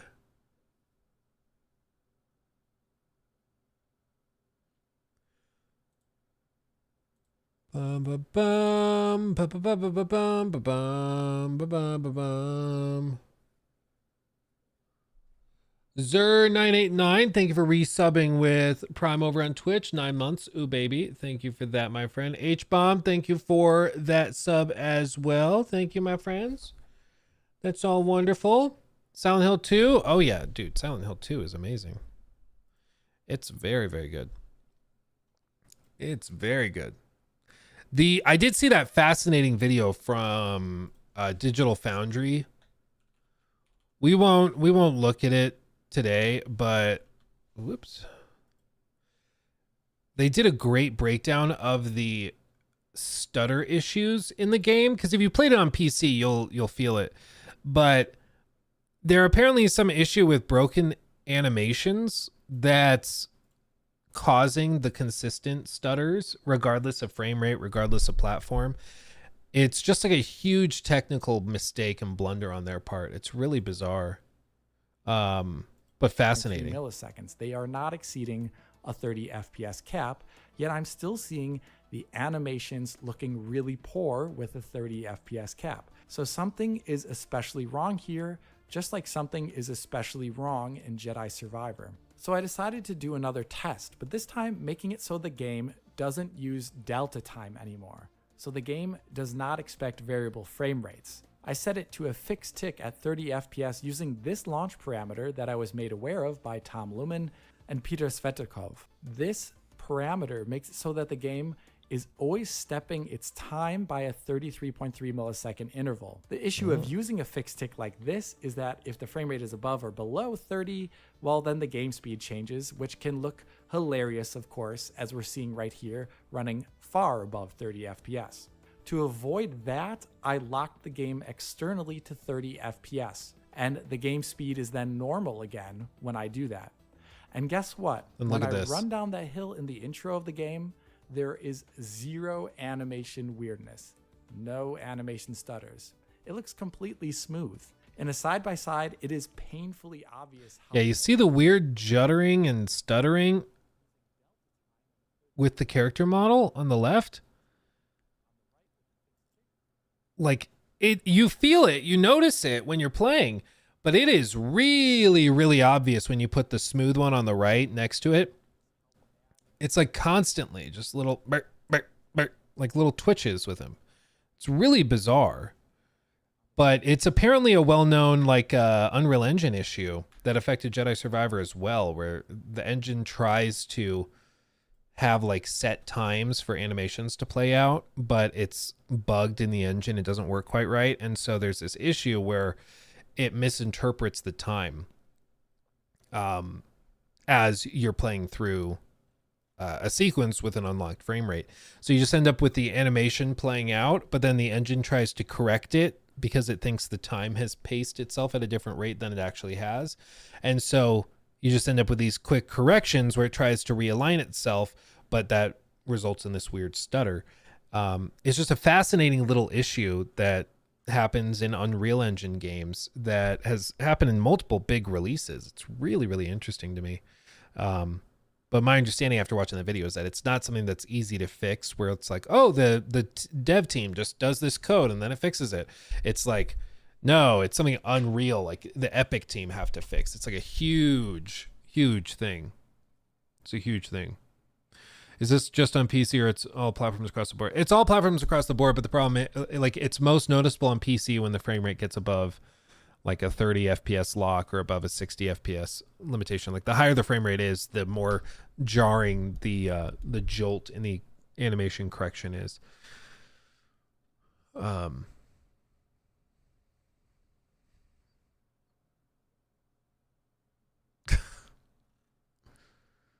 Okay.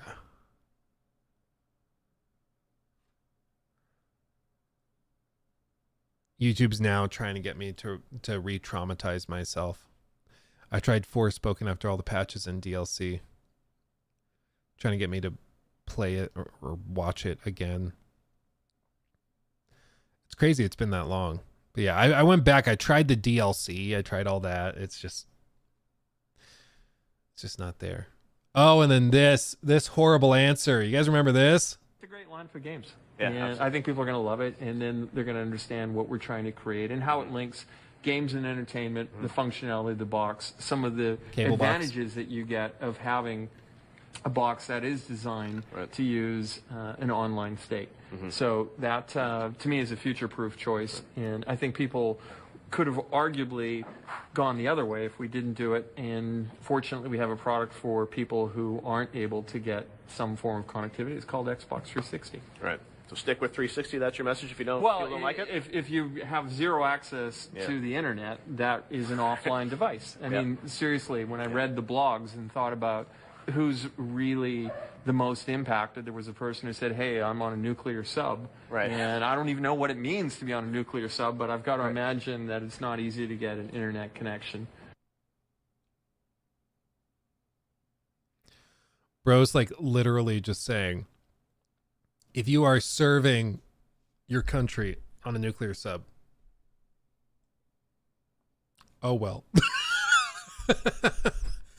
Dude, Matrick was unreal. He was just like Jim Ryan, I think was out of touch.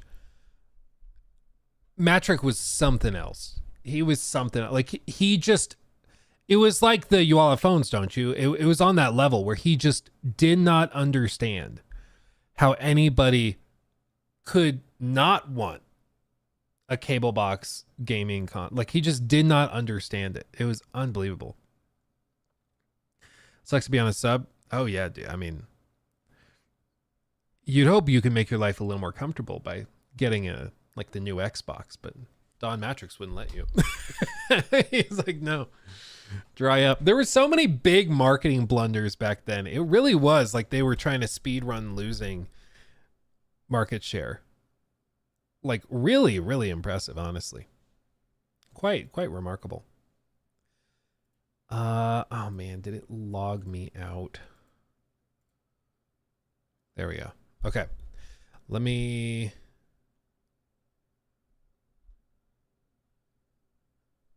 Oh yeah, they did announce the new Destiny mobile game from NetEase. New segment for Jacob to cut into a video, probably if there's some interesting stuff to talk about. NetEase just did it. They just posted a video of the new mobile game for Destiny. That's right. If Bungie can't figure it out, NetEase is taking matters into their own hands. They're going to do it themselves. Let's see what they got. Let's see what they got.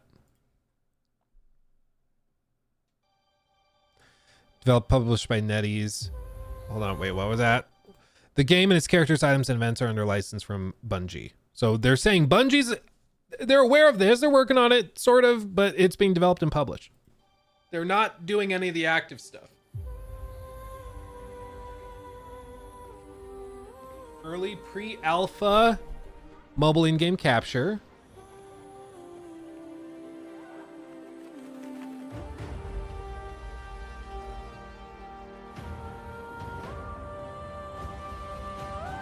Very impressive mobile graphics.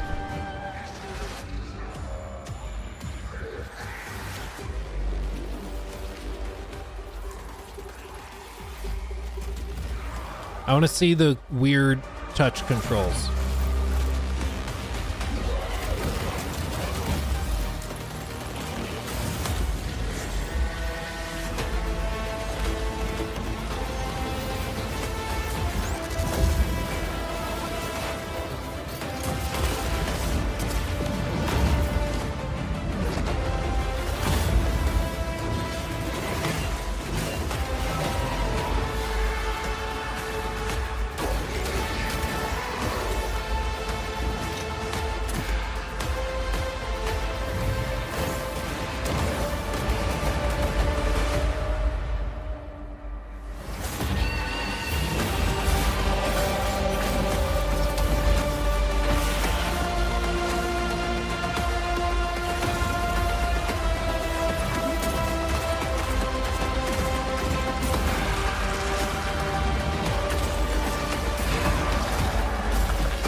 It is time to embrace your destiny.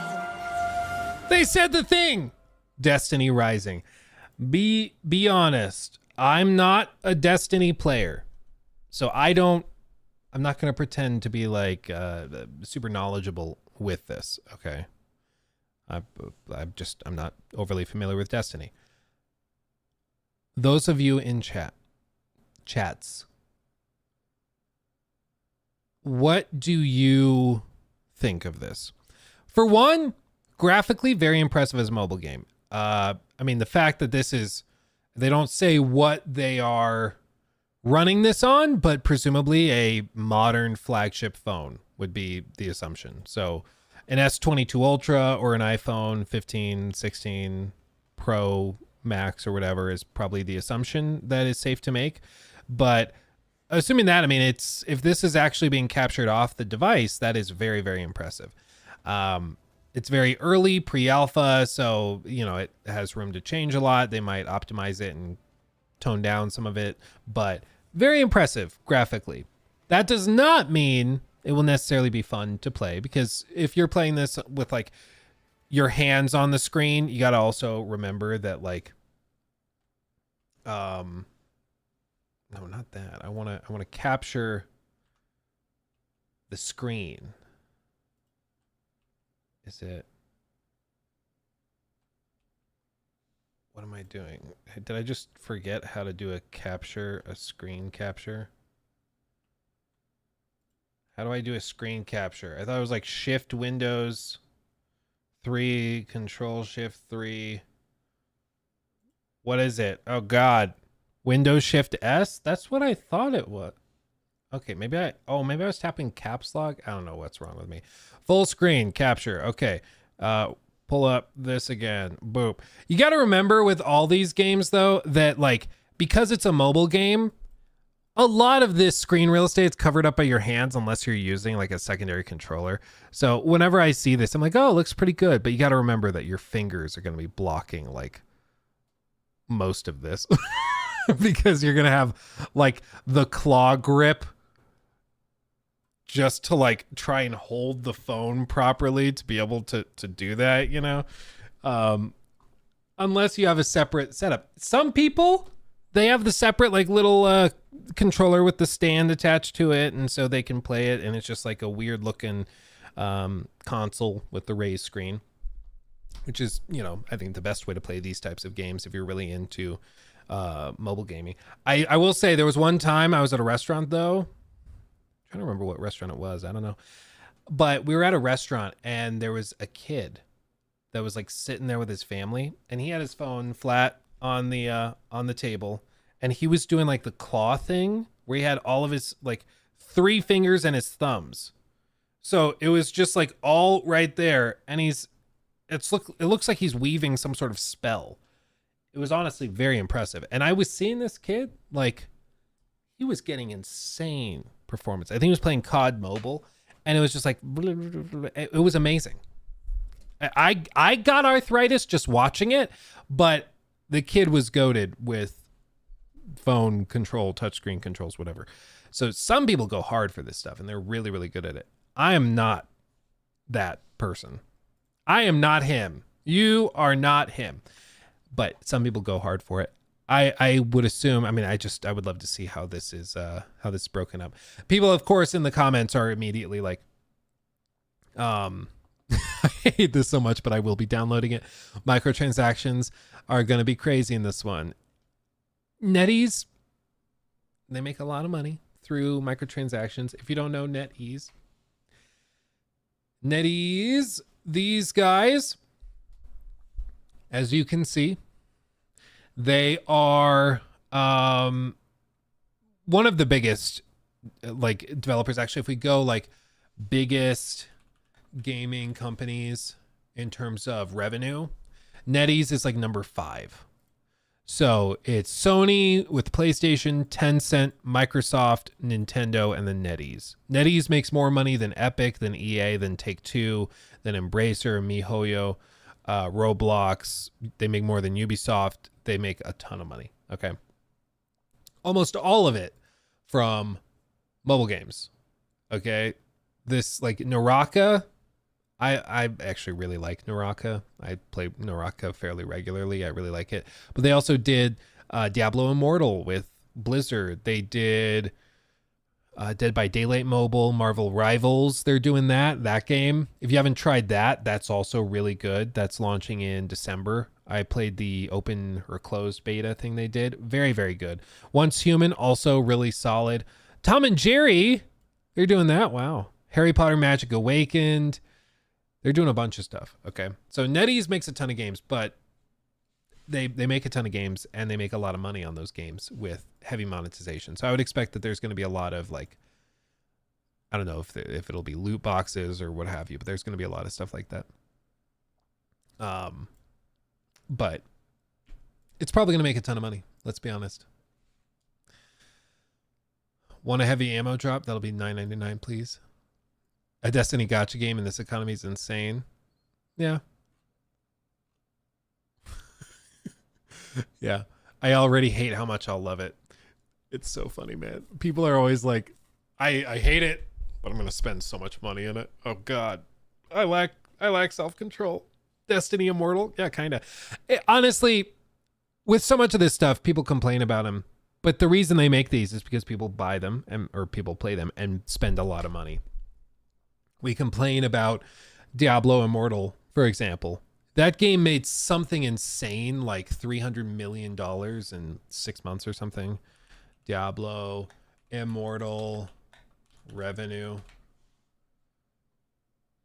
In 12 months, Diablo Immortal brought Activision Blizzard already $525 million. Already a month after release, the information appeared that Diablo Immortal earns over $1 million a day. $1 million a day. For years. And years. Like, mobile gaming prints money if you can be successful with it. The big thing is getting over that initial hurdle of being successful in it. A lot of mobile games come out and are absolute garbage that nobody ever plays. But if you can get to the point where people are playing it, you're good. Turns out we did have phones. Exactly, Sean. Turns out the phones were in our hands all along. It's insane. But that's the thing. People might complain about this. It's going to make ridiculous amounts of money, though. It just will. Because some fans will go over, some new people will go over and try it, and they're going to spend a lot of money on it and eat it up. It just is how it is. So, not for me, but... excuse me. Not for me, but a lot of people are going to play it. Like a lot. So, breaking news. There you go. I guess sign up for the closed beta if you're interested. Boom.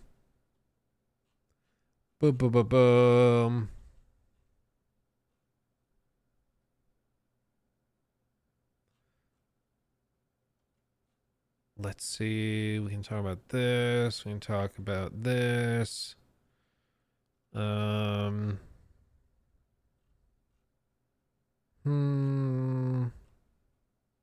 Okay.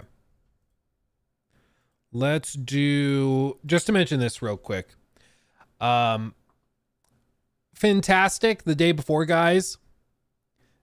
It seems they're already moving on from their previous attempted grift. I think, did they already delete it?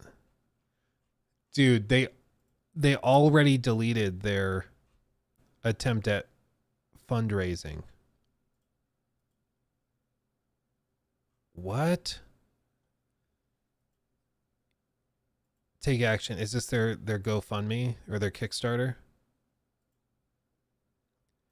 They did not raise enough money, but it looks like they lowered the goal. So, fun thing. Remember we looked at this before and we saw that somebody had gone in and pledged the Meet the Founders, the Fantastic Founders.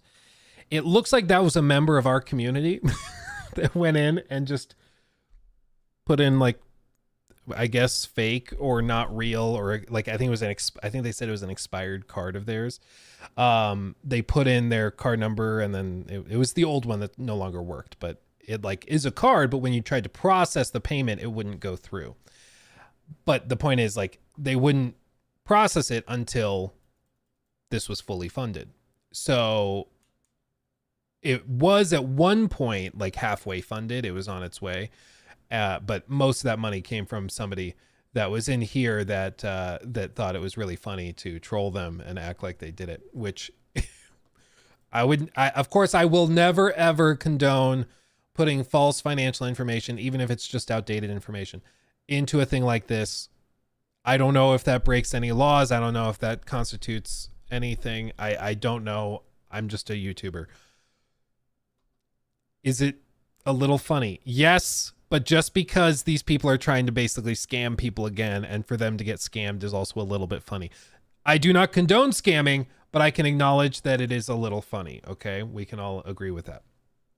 But yeah, they've not raised enough money to greenlight this project, and they've now gone in and seemingly deleted all other tweets mentioning it. They had a ton of posts here about that and about their big comeback.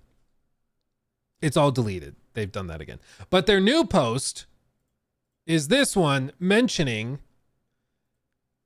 "Hi, everyone. We are getting a lot of inquiries about a new prop hunt game. To further explore this idea, we recently conducted a survey to gauge the level of interest. We're happy to report that over 1,300 people," this also doesn't make sense, "over 1,303 people expressed their support and enthusiasm." Are they including the maybes? Normally, if it's over X number, you don't give the exact number of people that said it. Like, if there's right now 1,297 people watching on YouTube alone, if I say that, I'm not going to say there's over 1,297 people watching on YouTube, because the number's 1,297. It's like, so the number doesn't, like, again, maybe it's just the English isn't their first language, so it's a little clunky. I don't know, but that's just not how that works. Yeah, across all of our platforms, across Twitch too, we have more people watching than are interested in a new prop hunt. Given this incredible response, we are carefully considering further development. Maybe I should make a new prop hunt game. We have more people here that would probably play it. Given this incredible response, our goal is to reach as many fans as possible. The survey is still open. Stay tuned for updates, and thank you for your continued support of the fantastic team. If we started a Kickstarter campaign to develop this prop hunt game, would you support our project?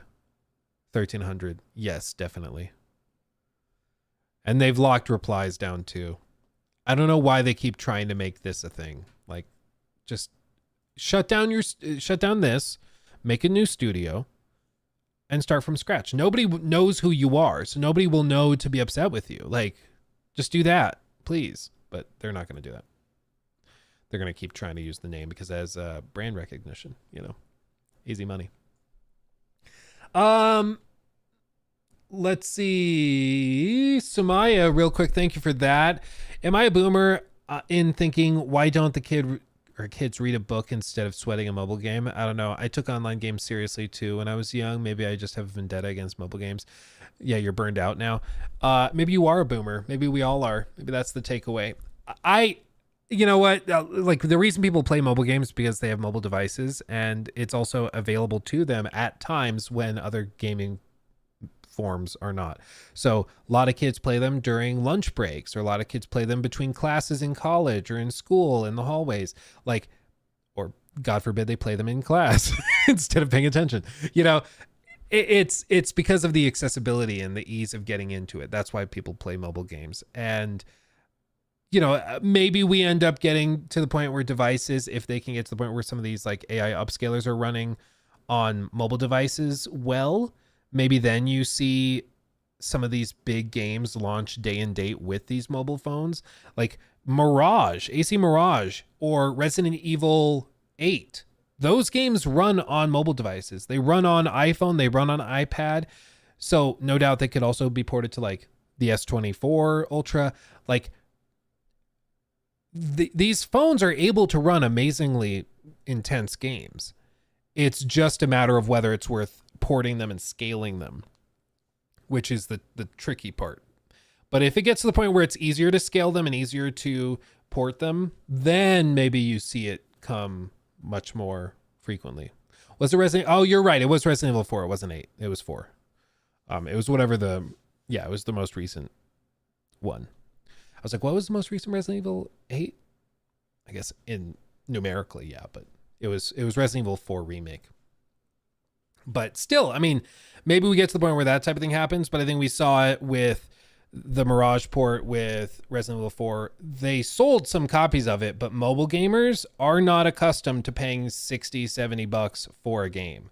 They're just not. They're used to getting it for free and then paying like microtransactions later through the mobile app store. That's what they're used to. Is Village on it too?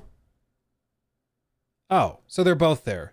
So I'm right both ways. Suck it, losers. Okay, boom. I think I've bought both of them. I might even have it installed. I switched to the S24 Ultra. Now I'm trying to figure out what to do with this phone.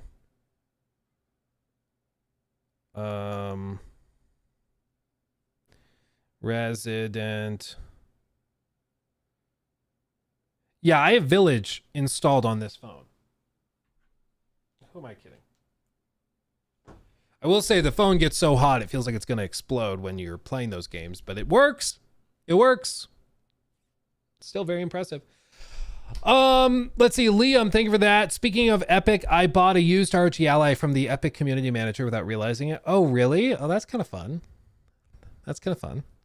Did you ask him for some V-Bucks too? Bet he would have given you some.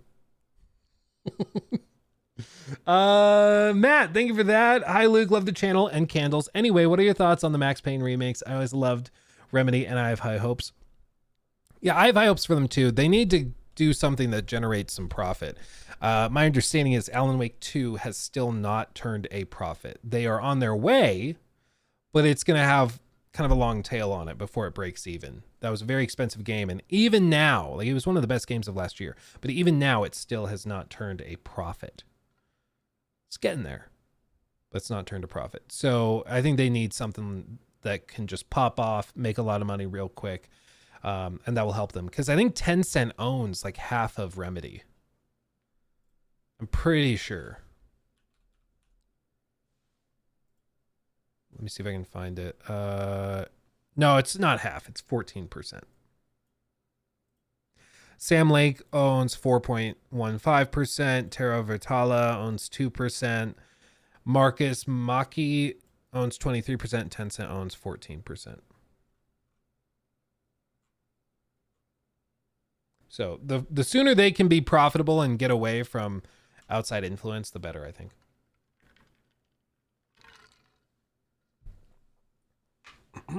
They should have invested in physical copies from the start.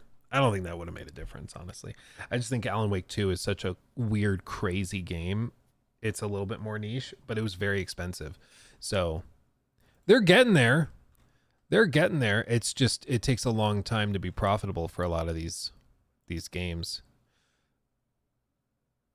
You know, like their costs. I mean, again, their costs have been like this as they developed the game and got there. Honestly, it's probably more like this because it gets more expensive quickly as you're polishing, but they've made some money. But as time goes on, it takes longer and longer to sell copies. The DLC should help, but they need to reach like right here for break even, and they just aren't really there yet. We, in terms of the timeline, are probably right about here. And so hopefully they can break even soon, but it's just going to take a little bit of time.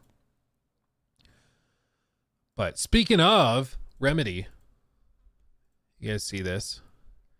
Xbox just announced an Xbox partner preview streaming October 17th at 10 a.m. for a peek at the upcoming Alan Wake 2 Lake House, Like a Dragon, Pirate, Yakuza in Hawaii, and Wu Chang Fallen Feathers, and more. Ooh, baby.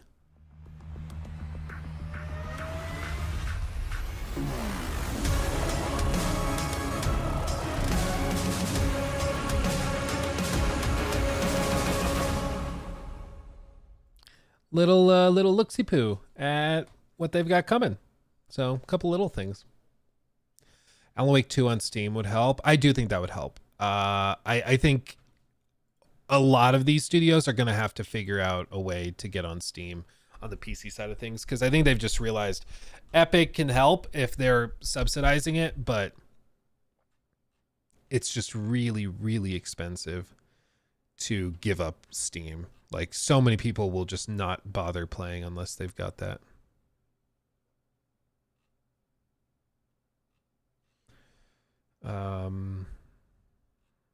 Okay. Another thing, so I guess we can do this. News segment. This is a clip that went sort of let me try this again. Okay. So this is a clip that went fairly viral from Synth Potato, friend of the channel, puts out some great stuff. But Synth Potato put this out and just was asking, how does a 9-year-old game look this good? What did they do with Arkham Knight visuals to have it age so well that it could come out today and hold up completely fine? Then they show a clip from this guy, Much118X, who posted this gameplay footage. And I think it's a sentiment that carries a lot of weight with a lot of people. Nick Tech, another guy that puts out some great stuff, also put out a video called "These Games Are 9 Years Apart." Let me pull it up. Pretty sure it was 9 years apart. Or 7 years apart. I'm thinking of the one for Arkham Knight versus Suicide Squad. Please hold. Gotta find it. It's some here. These two games are 9 years apart. Okay. And it's literally just a side by side of Suicide Squad versus Arkham Knight. And it's jarring. I mean, it really is kind of crazy. But this reflects a feeling a lot of people have, which is that there were games in the PS4 era that looked insane. And in many ways, I think even objectively look better shot for shot than modern games do. Games that cost 4 times as much to make and market. And there's a few reasons, okay? So for one, Arkham Knight used a lot of baked-in lighting. There was no dynamic day-night cycle. There was nothing like that. So they could bake in lighting for certain environments and certain light sources, which made it so they were able to run with much higher quality lighting, but lower impact on the hardware, which is why you could have much better quality lighting than even is running in these games, but it's still running in real time. It's just, it's baked in, so they can run that on older hardware. The other obvious consideration is that one of these games is a live service multiplayer game, and the other is a single player game that runs offline. When you only have one player, you can afford to spend more computational power on one player's perspective. There's less things to simulate. There's less things to worry about. Sometimes you can offload stuff onto the server side. So, enemy simulation, explosions, different things like that. But in general, it's easier to have higher fidelity in a single player game than in a multiplayer game. It's not that complicated. It's just how it works. So that's the super bare bones dumbed down version of it. But when you have baked in lighting, when you make an artistic / gameplay decision to not have a day-night cycle, to just have one time a day for the level or for the area, you can bake in the lighting, and you can have very high quality lighting running on much weaker hardware. The other side of it too is that artistically, they were going for a very different vibe, I think, with Arkham Knight than they were going for with Suicide Squad. One of my problems with Suicide Squad, and honestly with a lot of these modern games, is that they are so focused on trying to be bright and vivid and colorful that the games all start to feel the same. And I was actually relatively recently speaking to an individual who is an art director and has worked on some pretty big, like multi-million-dollar games. And they were telling me how they really want to stand out, and there's pressure to do something unique and to do something that players don't expect, and to not just do what was done before. And that pressure pushes them to try and go for the vivid colors, go for the brighter stuff, go for the more colorful stuff to try and stand out. But what ultimately just ends up happening is that everything ends up looking identical because everybody's trying to do the same thing. And in this case, I mean, it's the meme at this point that we kind of kickstarted was the glowing purple zits that you have to pop. A lot of games do this. I don't really know why this trend started. I don't know if there's other games, maybe like Destiny made it popular and then it just became super popular when everybody started doing it there. But there's some of those trends that have become ubiquitous across the industry, unfortunately. But I think it's just, we don't get games that are like this dark and gritty very frequently anymore. We get games like this that are bright and colorful and vivid.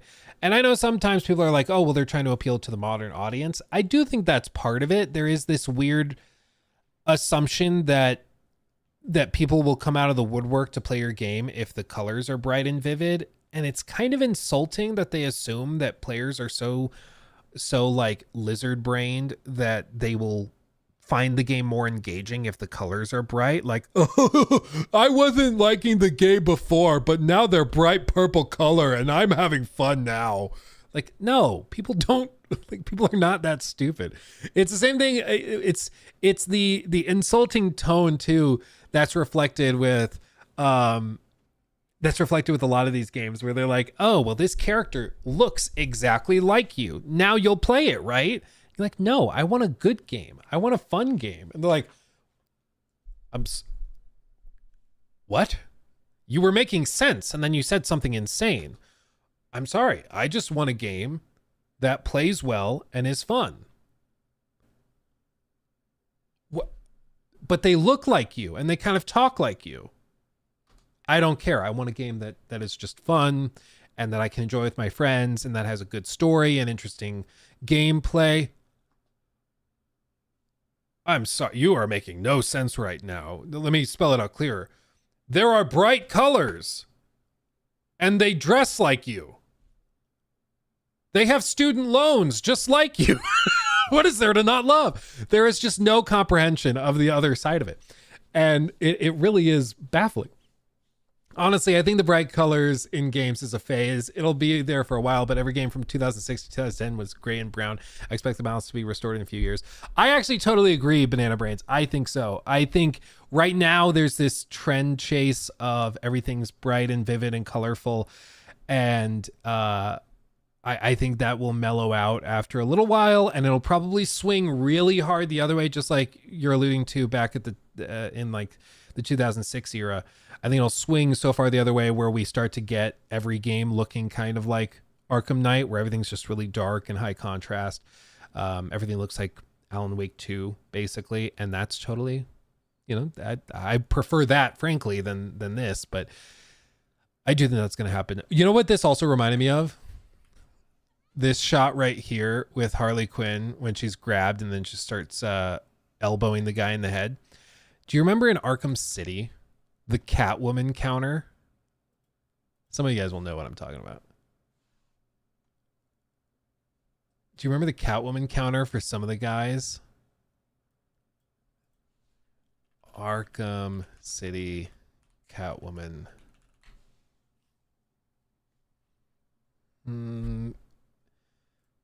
Is this it? This might have some of it. Oh man, Arkham City was so good. Oh, I miss this game so much. Imagine that much cleavage in any Warner Brothers game today. Jesus. But wait till she gets grabbed. I want to see if she does the counter. There's one specific counter that they would not do today, I'll tell you what. Jeez, the animations are so fluid too. It's just not even close. It's specifically when she's getting attacked from the back. This person's too good to let anybody on, like, to their back, though. Am I just not going to find it? This person is just too good. 66 critical strike combo. Wow, dude. I remember the first time. I was young. I was a little fella. But I remember the first time I got the 100 combo. The 100x combo, and I felt like a god. I'm not gonna find it. The one I'm looking for is there's one combo or one counter she can do where if somebody grabs her from behind, she does this thing where she like grabs them, leans back, kisses them, and then throws them over her shoulder. And the idea of them doing that in a game today is so insane. Like, actually, she didn't like fully consent to that. It's like I can only imagine the outrage that would ensue if they tried to do that. It would be unparalleled. This era of gaming was something else, dude. And they also sped up the animations when you got to these high combo streaks. So you started to just go like particularly crazy with it. Just look how fluid everything is, man. Oh, those were the days. Those were the days. But anyway, with this, why would you want to put your mouth on this? I always thought it was weird. I remember being like a little 13-year-old, whatever, playing Arkham City, and I saw Catwoman do that. I was like, did she? What? She just did that, didn't she? Like, it was always weird and crazy, but it showed how like Catwoman was able or was willing to use her sexuality, let's say, in combat to get literally whatever she wanted, just to take somebody down or to knock them out, whatever. Like it communicated that part of her character, but the idea of it happening nowadays is insane. But I mean, just look at how fluid the combat was. Oh, I miss it. I miss it. Rocksteady, what happened? What a waste. What an absolute waste of talent. Jesus Christ almighty. And now this is the other thing. A lot of games now have this low contrast filter put over top of them, and I really dislike it. I really, really dislike it. It's like they're just terrified of having any like dark shadows or black in the frame anywhere. And you just compare like the levels of contrast in shadows and stuff from the left to the right. I thought this was maybe that they had captured footage in SDR, but it was actually outputting at HDR. Maybe that's why it looks so flat. But no, I booted up the game and it is just that flat. They just have this low contrast filter put over top. Starfield does the same thing. They have anywhere in the game you go, they have a filter applied to the top of the screen. There's mods. One of the most popular mods in all of Starfield's like creations thing is to just disable that filter because people like just don't like it at all. But yeah, those are the days. But I do think that there's a real sentiment, a real desire for it nowadays. I just think people want more intensity. They want more punch. They want bolder stances than just trying to make something generically appealing to everybody. And, you know, Arkham Knight, it's not a perfect game. A lot of people are like, why did everyone say this game was bad? Compared to other 2015 titles, it was not the best game of that year. It just wasn't. It had problems. The Arkham tank sections slow that game down to a crawl. But you know what? Arkham Knight in 2015 as an 8 out of 10 would be like a 2024 Rocksteady 10 out of 10. It's just that for a lot of these studios, their standards have seemingly dropped a lot, while players' expectations and standards have either remained or risen. And so it makes the disparity seem so exaggerated, you know, really, really exaggerated. Let's see, what is this?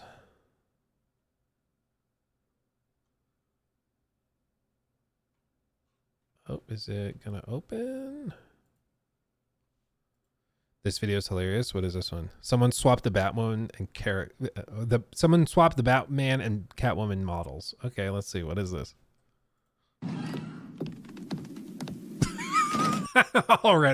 Already the sassy butt swing and the walk already, dude, makes you really appreciate motion capture. I'll tell you what, that's pretty funny.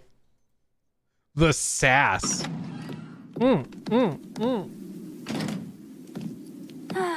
Fresh air, freedom, and darkness. Perfect. God. That's the thing though, is nowadays they'll have Catwoman animated like this, just very rigid and very like they would never have this much sass. Oh my God. How should we celebrate? I know a couple of poor, defenseless museums, but then again, I also know a couple of hotels. Tonight's not over yet. There's more work to be done. Of course there is. You do know how to kill the mood. Do you ever take the night off? Do you ever take the suit off? Not on nights like this, Selena. It's what I do.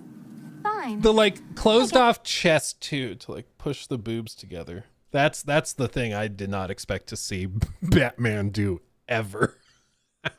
This is not on my bingo card. I'll hit an art gallery or two while the big bad bat's distracted. You're not going to thank me? Why? It's what you do.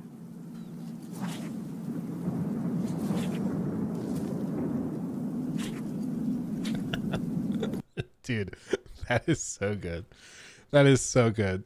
Well done, Banana, for pulling that one up. That's fantastic. That is so good. Yeah, just wait. That's the new Batman game they're working on. I'll tell you what. That's the new one. Oh my god, that's so good. Wait, isn't the female motion capture is actually performed in these Arkham games, or was it only Asylum? Isn't it the female motion capture is actually performed? I'm not sure what you mean, Big Loss.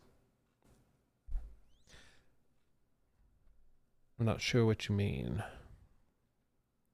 Batman of Suicide Squad had a 5th season, dude. You might not actually be wrong. You know, a year ago I would have been like, no, I mean they wouldn't be that out of touch. At this point, I would not be surprised at all. I would not be surprised at all. Oh man, that's so funny. I can't get over that. That's so good. Okay. Oh no. Okay, I'm gonna see how long we can last with this one too. This is another one. This is full brain rot. Okay, you ready? This is full brain rot. I'm not sure if I can get more than like 15 seconds in. Shout out to CJ Mattis for putting this together. And it is exactly 4 minutes and 20 seconds long. Shout out. Goated. Let's see how long we can get through. How much?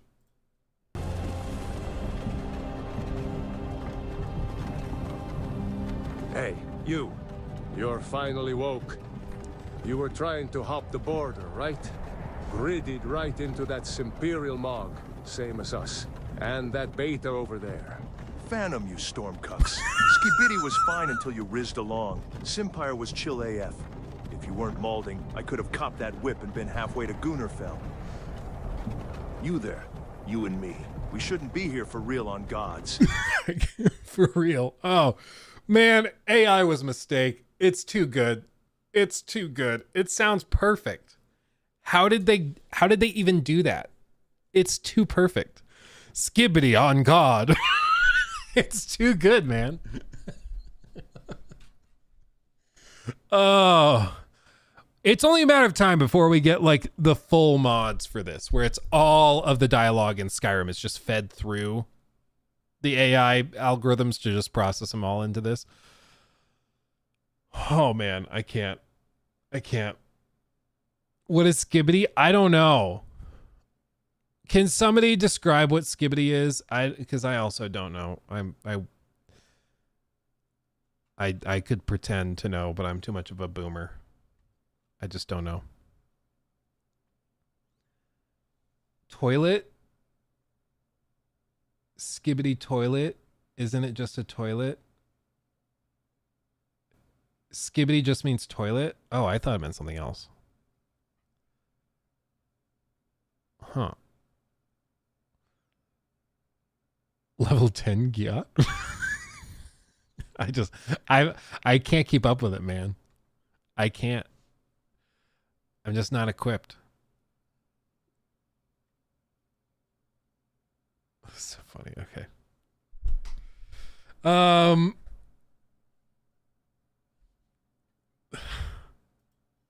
So bad. Anyway, I'll to wrap that up, the sentiment around James gonna have a fun time editing this.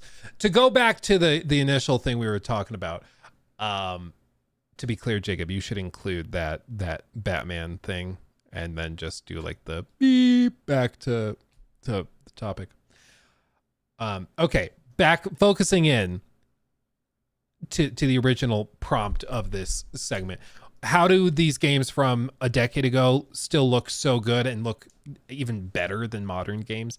A lot of it's art direction. A lot of it is they were making their own little statement. They weren't trying to follow the trends as closely. They were kind of making their own. There wasn't another game that looked or ran like Arkham Knight when it came out.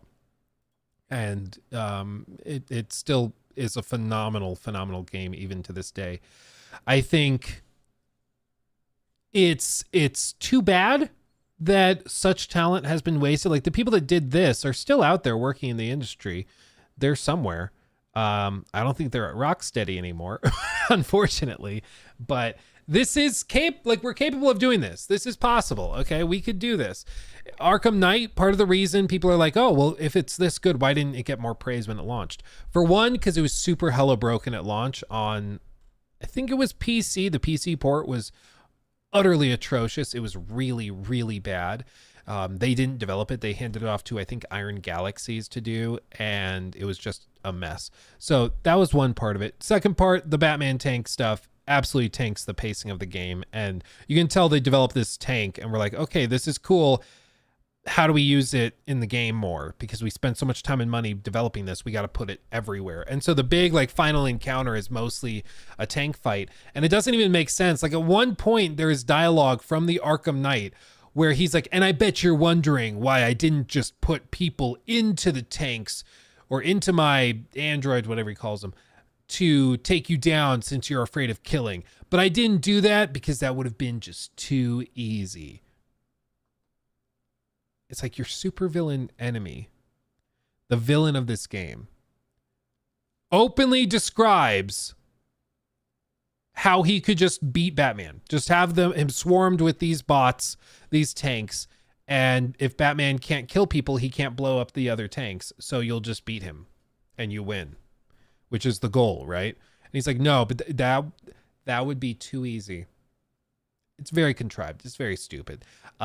You could have flipped it so maybe the Arkham Knight doesn't have enough actual human followers, so he had to rely on the androids instead, and so that's why he had it. The Riddler challenges are all robots. You could have done it that way, but instead they did this weirdly contrived thing. So there were issues with Arkham Knight. It's not a perfect game by any stretch of the imagination. It's just compared to modern games, it stands out as remarkable. I don't think that's because it was particularly...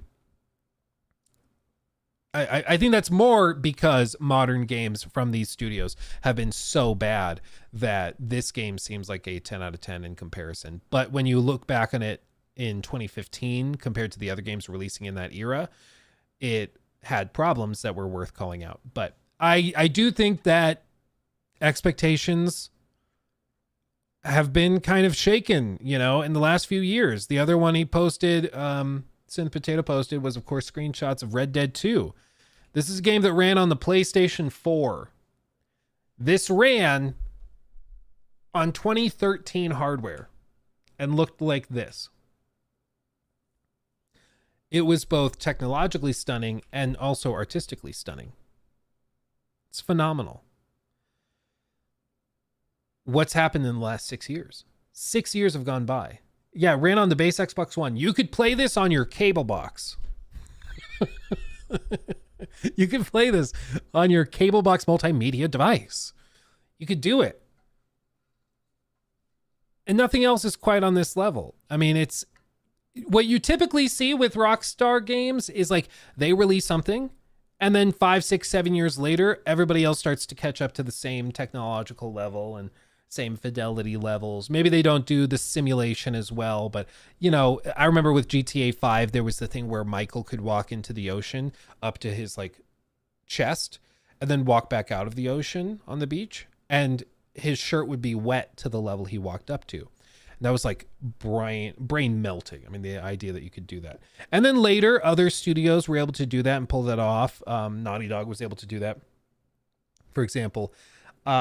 But a lot of other studios just either never did it, never went that far, or, it eventually got there, but it took a while. But it feels like in the last 6 years, since the end of the PS4 era, we've just had basically no real progress. We've had ray tracing, which helps in certain instances, but the cost of ray tracing performance has been terrible for a lot of games, and they've relied on DLSS upscalers and FSR upscalers to get to proper frame rates and resolutions. but it doesn't feel like games look particularly better than they did at the end of last generation. It doesn't feel like there's been this leap or step forward. It feels like studios are just struggling to maintain the status quo. And it's really frustrating because you'd hope that they would be able to make big leaps forward. But maybe we start to see that in the next year or two with games like Ghost of Yotei, created from the ground up for PS5. We start to see stuff from Santa Monica Studio. We start to see stuff from some of these other places.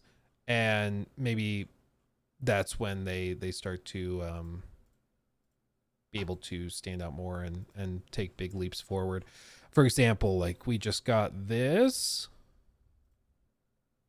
Look at this. Jonathan Burke posted a picture. Emoji. He's the director of tech at Santa Monica Studio. I wonder what he's playing. Wonder what they're working on. I wonder.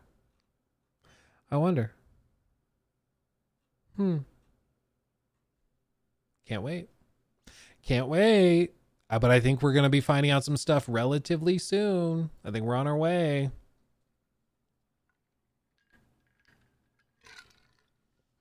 Plot twist. He's just playing Marathon. Nothing else. Okay. New segment. Get ready. Buckle up. I saw a lot of these comparisons between Arkham Knight and Gotham Knights in 2022. Differences were night and day. Yeah, that was also, I mean, that was another game that was, for a lot of people, felt like a step down.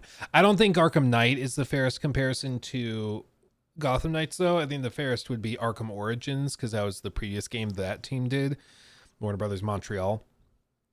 But because Arkham Origins was not as impressive as Arkham Knight was, or even in many ways as Arkham City. Still a solid game, not my favorite of the Arkham series, but decent. Corey's really active on Twitter and he's posting a lot about space. Yeah, Corey Barlog. Oh, who knew? Corey follows me. Oh God.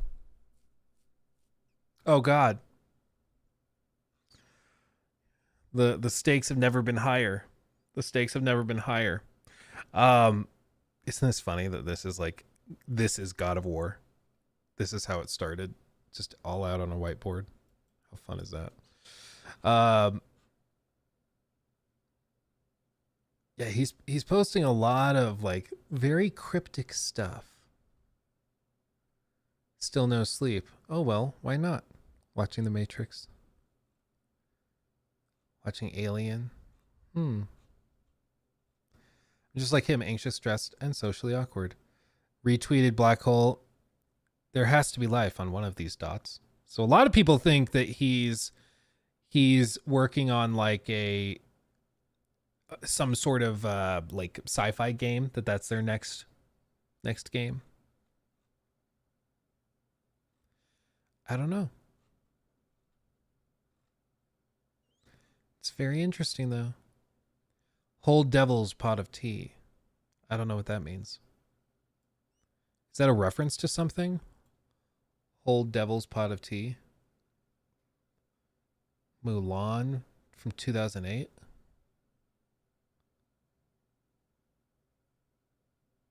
Huh. I don't know.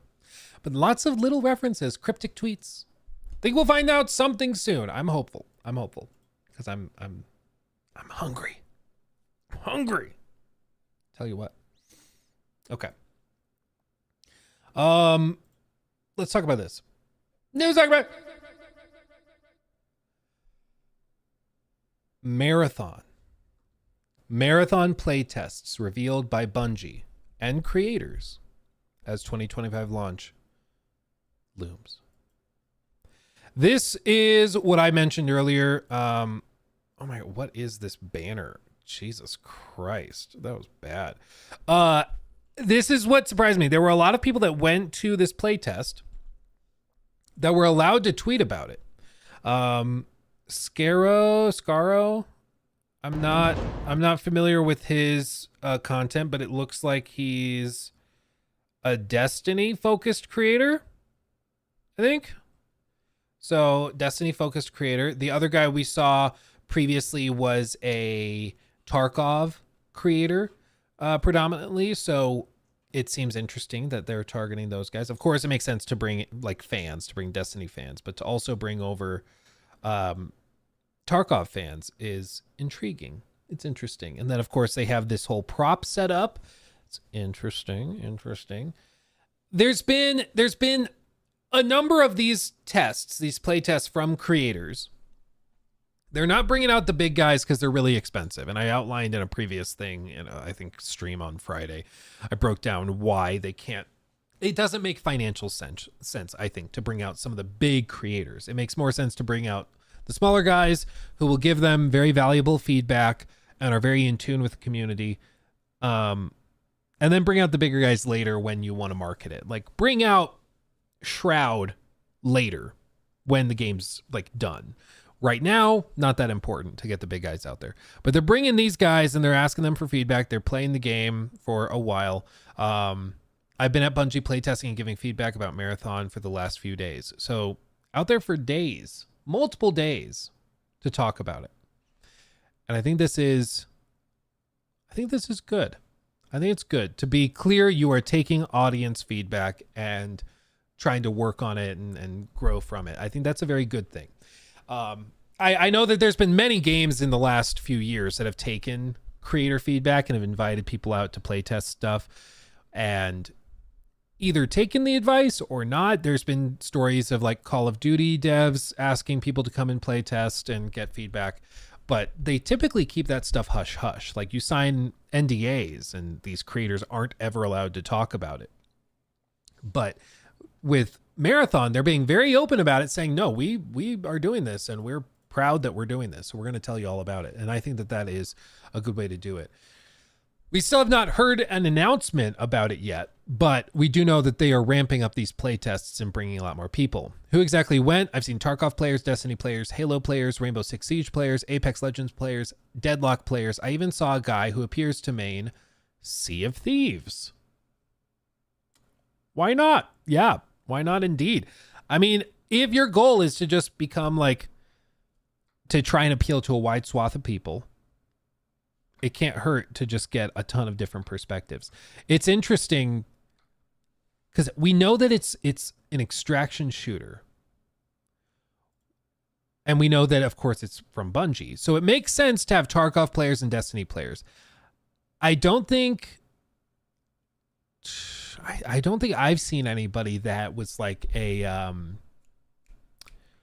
what's that other one? The other extraction shooter from the guys that did Rise, Son of Rome. What is that one? I'm spacing on it. You guys know what I'm talking about? The other big, it's like they did a Hunt Showdown. Yeah. I don't think I've seen anybody that's just a Hunt Showdown player invited to this, which would be interesting. I'd like to know why they didn't invite any of those extraction players, but maybe they did and we just aren't familiar with them. But anyway, while most players did in fact just comment on how cool the overall experience was, I saw one person say that the game was going to be a banger, which I'm pretty sure you're not supposed to say even if it is positive. Yeah, I'm guessing they were not allowed to say that. Even if they're like, you can tell everybody that you came out, but you can't say anything about the game. That's typically what I would expect the NDA to sound like. But to be like, it's a banger. Can't do that. Can't do that. Even, what was it? I was at an event where somebody made that mistake. I don't think it was the well, maybe it was the Dragon Age thing. Somebody like was at the Dragon Age event and they said, you can tweet out a picture of yourself here. But you can tell people you were at this preview event, but you can't say anything about the game. Can't say anything about the game. And one dude was like, oh no, I think it was one of the girls that was there and she posted a selfie. And for one, she showed the screen. You weren't allowed to show the screen. You just weren't allowed to show it. because it was pre-embargo. You're not allowed to show it. So she showed the screen in the background of the selfie, and then she also said that the game was super fun, and the character creator, she spent like an hour and a half in or something, and within like minutes, people from the press team were coming over like, what are you doing? Like, they didn't actually slap, but verbally, they were very upset that they had tweeted out this thing. It broken like 2 or 3 of the rules they had written on a piece of paper in front of our computers and stuff. It was pretty funny, but like not the biggest offense. It's not like she was saying this sucks ass. It wasn't like that. It was good. But the point of an embargo is that you cannot talk about the game until the embargo. So everybody's on the same playing field. Everybody talks about the game at the same time. Even if you have good things to say, it's just not helpful to tweet it early. But anyway, that's funny. I do believe we're going to hear something about Marathon before the end of the year, maybe pretty soon, if these publicly announced playtests just happened. Then a full breakdown in 2025 when the game is supposed to launch in full, my past reporting based on sources with explicit knowledge say that the $40 price point is definitely happening, not dissuaded by Concord and more influenced by the success of Helldivers 2.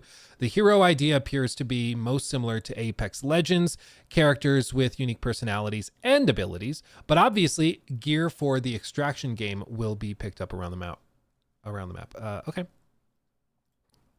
What do you guys think of the $40 price point? It seems like this is all the more locked in. What do you guys think? I don't think it's a deal breaker. I don't think it means the game is a flop. I just think they really it has to be really good because again, it's the peers. What are the peers? I think the peers for this are Tarkov, and Tarkov is a quote unquote premium purchase. Okay. Tarkov is what, $40? Normally 50. It's on sale right now. So Tarkov's normally 40 to $50. Okay, so $40 price point doesn't seem that outrageous for Tarkov fans. Hunt Showdown, that's another extraction game, and that's a game that is $30. So $30 or bundles for $40, $65, or $335 for the full bundle. Jesus. So there are many options. There are many options, but I think most of the extraction shooters that they are comparing themselves to are premium quote unquote products, are $40, $50. Whereas Concord was competing to free to play games, to like Marvel Rivals, to Overwatch, Valorant, those types of games. So I think that it makes more sense for Marathon to do premium and to charge 40 than it does for a Concord to do it. But the memes kind of write themselves. And I do think the game has to be really, really good to avoid any drama. But maybe drama, they can overcome it either way. The thing with drama is like, if people come out and are bashing the game and are like kind of cynically being just hyper negative and just being like, oh, it's going to suck ass. It sucks. This is horrible. They're charging $40 for it. Sony, whatever. It's going down. The ship's sinking, blah, blah, blah. If they do that and the game is really good, those people just look stupid. And then there's a whole other meme and whole other story with people being like, what are you talking about? This is great. You're a loser. That's a whole other, arc that the story can take. And if anything, it can potentially help it, Like, there were a lot of people that were, like, saying that Phantom Liberty was going to be garbage. Which I don't blame them for not having trust in CDPR. I would say withhold judgment until there's evidence to point one way or the other, but there were a lot of people that thought that it was going to be garbage and were convinced, and like we're making the whole videos on it. It's going to be garbage. It's going to be awful. And then it ended up being pretty good, to say the least. On the flip side, I mean, right now with like Black Myth Wukong, there were people that were saying that game was going to be a total disaster because the studio were horrible and blah, blah. Same with Hogwarts Legacy. People did it. People are doing it with Dragon Age Veilguard. Maybe that does end up being bad, but people are kind of making up their minds ahead of time on that in many ways. And maybe with Marathon, it ends up being really, really good. I think we should all hope for it to be good, obviously. We should all be rooting for them to pull it off. If it sucks ass, then we'll talk about it sucking ass, and there will be plenty to talk about, I'm sure. But we should all be rooting for better games, for more good games, whether they come from Sony, whether they come from a subsidiary of Sony, Bungie, whether they come from Ubisoft or Xbox. We should all be rooting for more good games. We should not be rooting for studios or publishers to go belly up. We should be rooting for them to figure it out.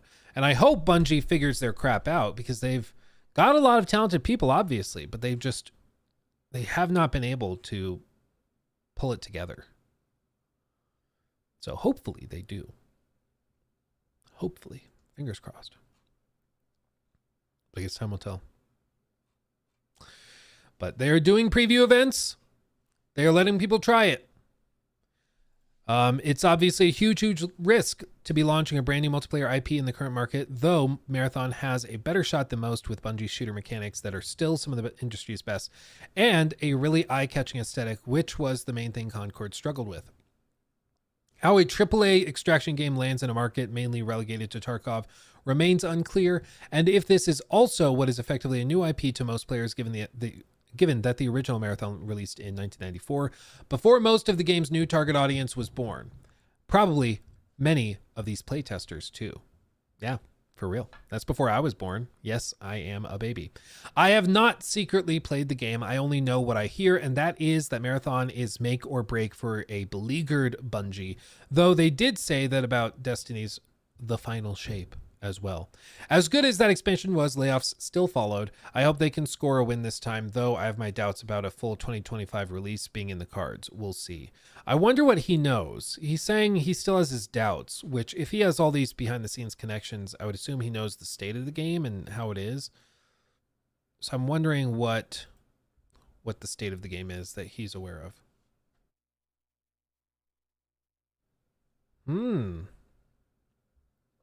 Brian Taylor, QA engineer at Bungie. Appreciate your time. Looking forward to seeing your breakdown. Everyone's feedback. Okay.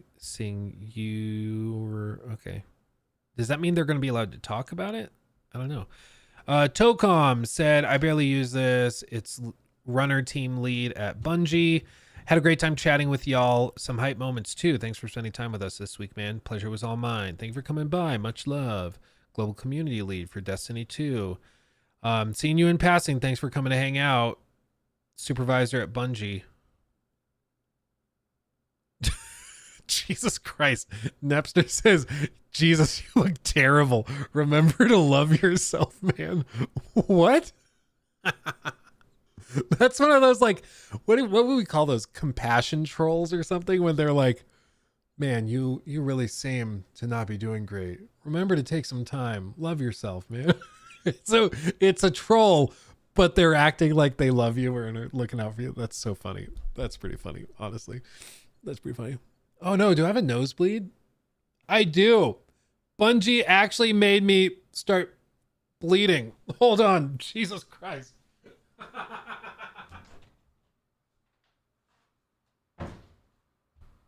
Oh my God. It's everywhere. What is happening to me?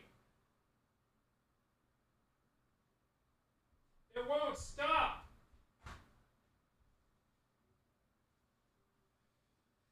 Okay. Well, we weren't even talking about Suicide Squad. What happened, man? The Tide curse lives on. I know, right, dude? Just turn him around. Man. Look at fancy cyberpunk while I deal with this. Ugh.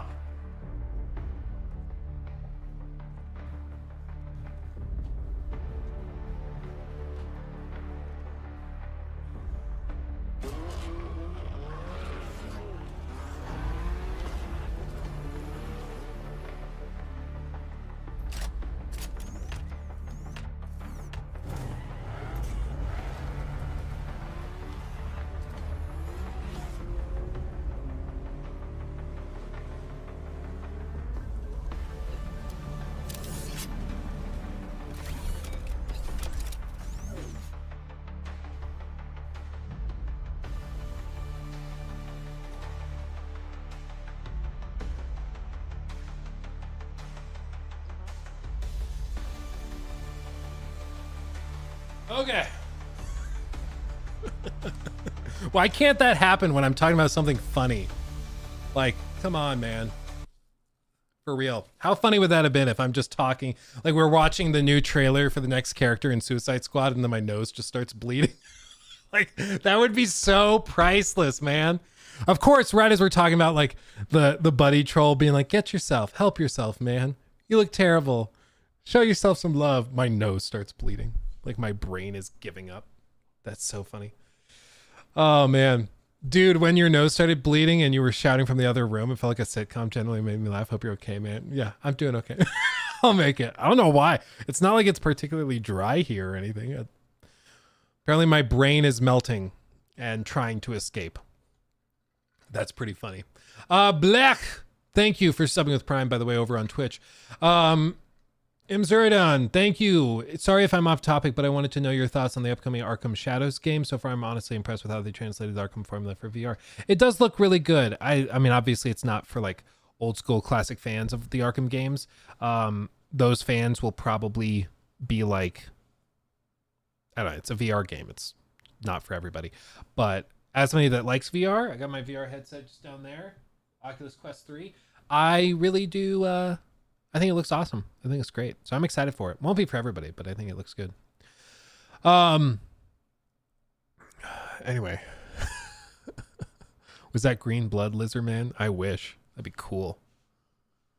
Be really cool. Anyway, this is a modded Cyberpunk with their like ultra realistic graphics overhaul. I'm thinking I'm going to try installing it and do a video on it. That doesn't even look real, man. I mean, that doesn't look like a real video game. This looks like real life. This is insane. This right here. This is crazy. That's wild. I wonder if it can actually run like practically in real time. But I want to try it. They really did super shallow depth of field. The lighting is insane.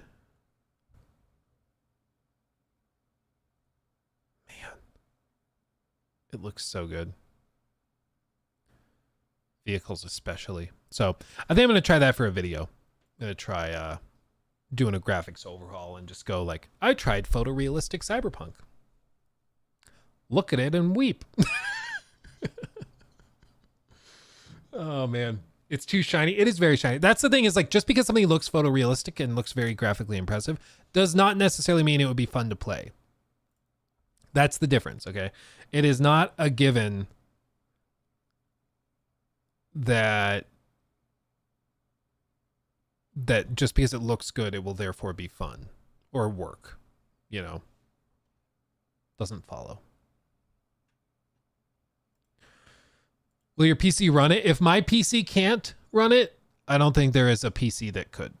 And I'm not saying that to toot my own horn. I just mean like, this has a 4090 in it. It has like every upgrade you could think. If this could not run it, I don't think a consumer grade computer could.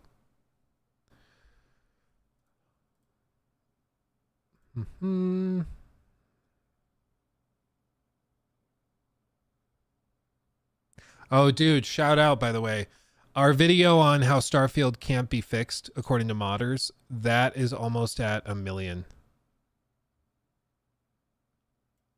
Pog. Look at that. That's crazy. Almost at 1 million. I've had a few of those videos where I put it out, I kind of forget about it, time goes by, and I look at it one day and it's at like 1 million or 1.2 million. I'm like, oh, shoot. Who'd have thunk it? There you go. Oh. It's a good problem to have, to be clear. It's I'm not complaining. It's good.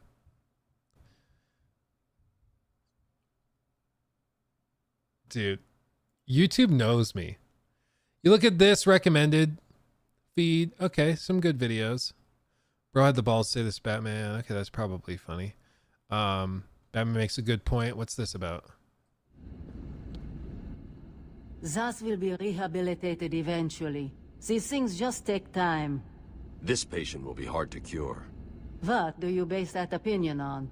On the fact that he has hundreds of self-inflicted scars on his body. One for each of his victims. Ever thought what will happen when he runs out of flesh to scar? I am convinced he'll respond to treatment before that happens. Just don't get so absorbed in his treatment that you wind up as his final cut. That's a fantastic point. But then there's a video like this. You see this?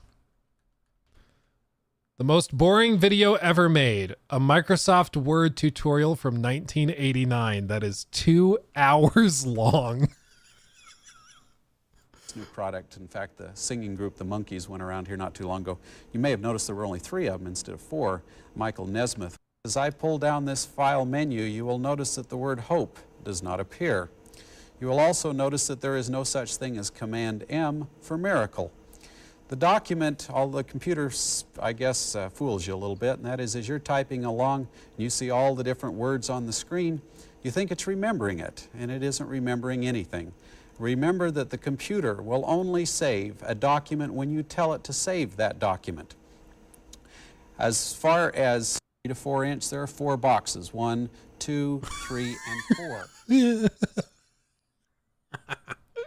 Actually counting out how many boxes. 1, 2, 3, and 4. Dude, I love it so much. YouTube has solved it. Watch and react to the entire video. No balls if you don't. Thank you, Caleb, for the 5. That would be funny if we do like a membership-a-thon, a subathon, whatever, where it's just every time we get a sub, the stream goes on for another 5 minutes, 2 minutes, whatever. And we just spend a good chunk of the stream watching that. That would be pretty funny. That would be pretty funny. I'm old. I actually remember this version. Dude, when this stuff first came out, like it was very impressive. It was crazy that it could just, you could edit documents in real time. Like no need to rewrite the whole page. It actually like works in real time. That's so good. Save that for later. Got to keep up on it. Close that, close that, close that. Okay.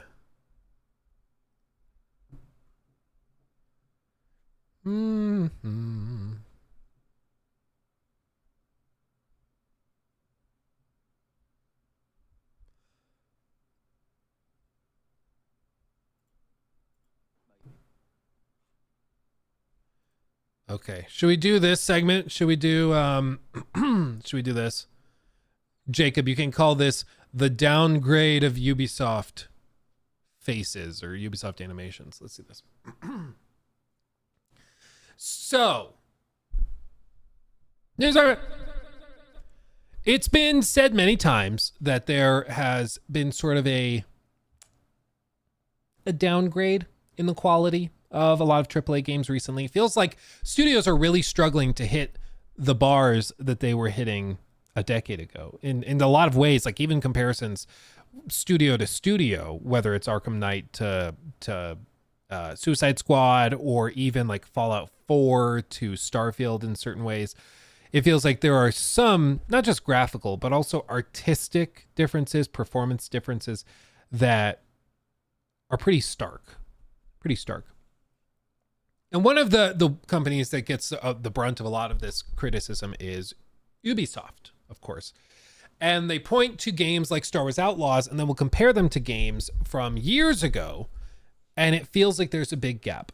At the outset, I mean, what we're going to do is we're going to look at a comparison video cut together by the one and only master Nick Tech, who cuts together great little comparison videos and things like this. I highly recommend you go give him a sub.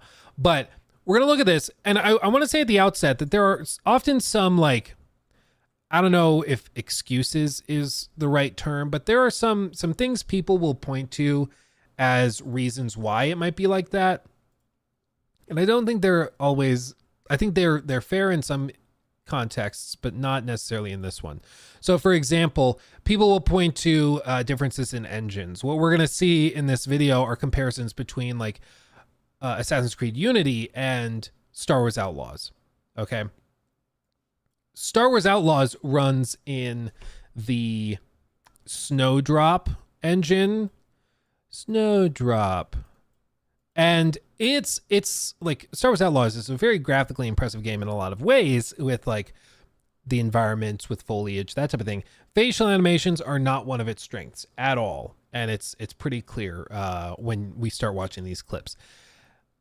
Assassin's Creed has run historically in the Anvil engine, which is a separate engine that is developed for, or has been developed for, these Assassin's Creed games. That's what it's built for, and it's pretty good at it. So there's a difference in tech between these two, and there is no doubt there.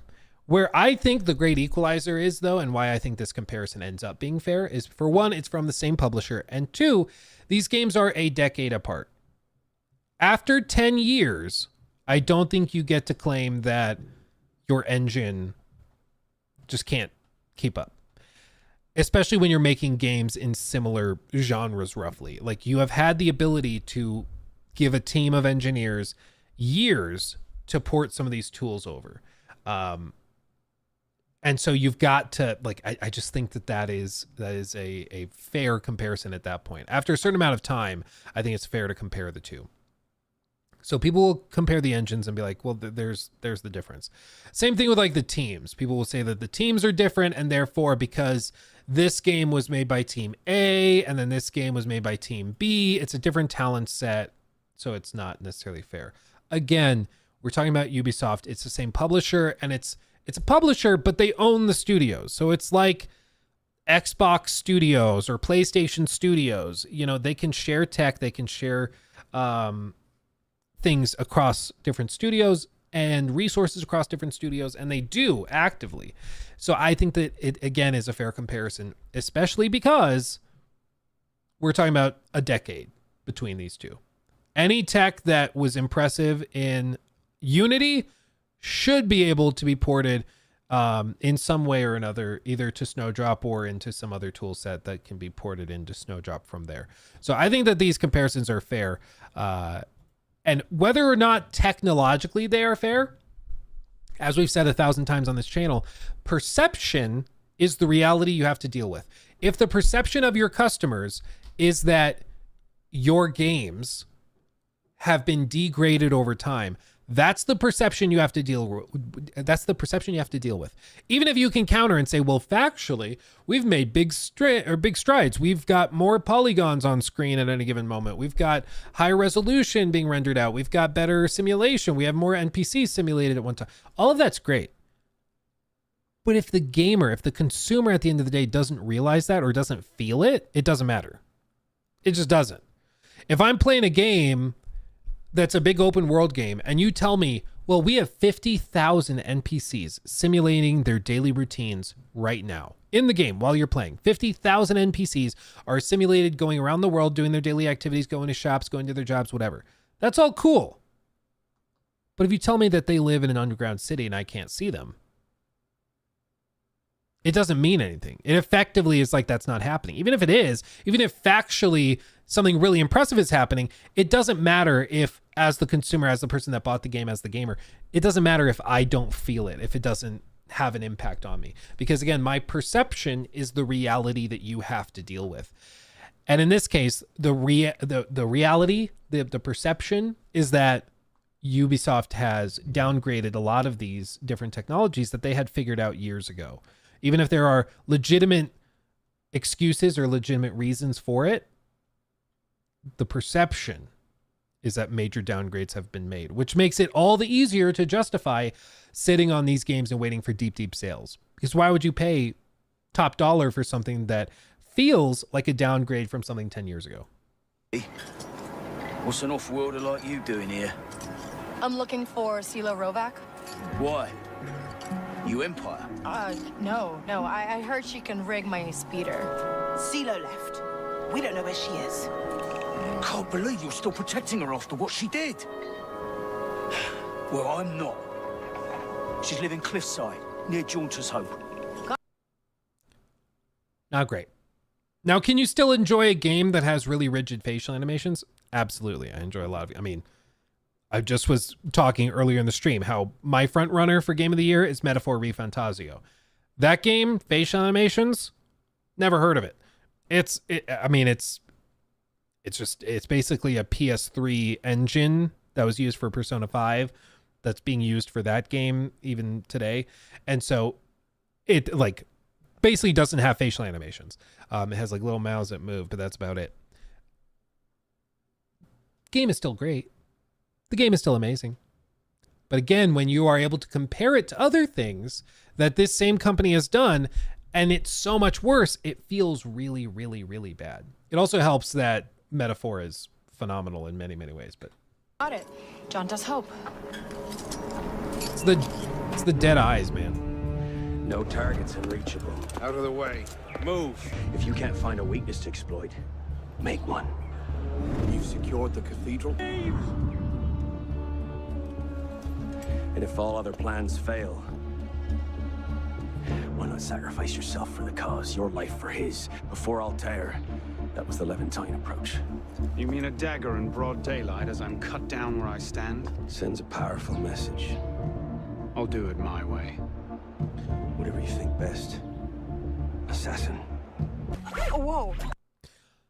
To be fair, one of those is a main quest cutscene.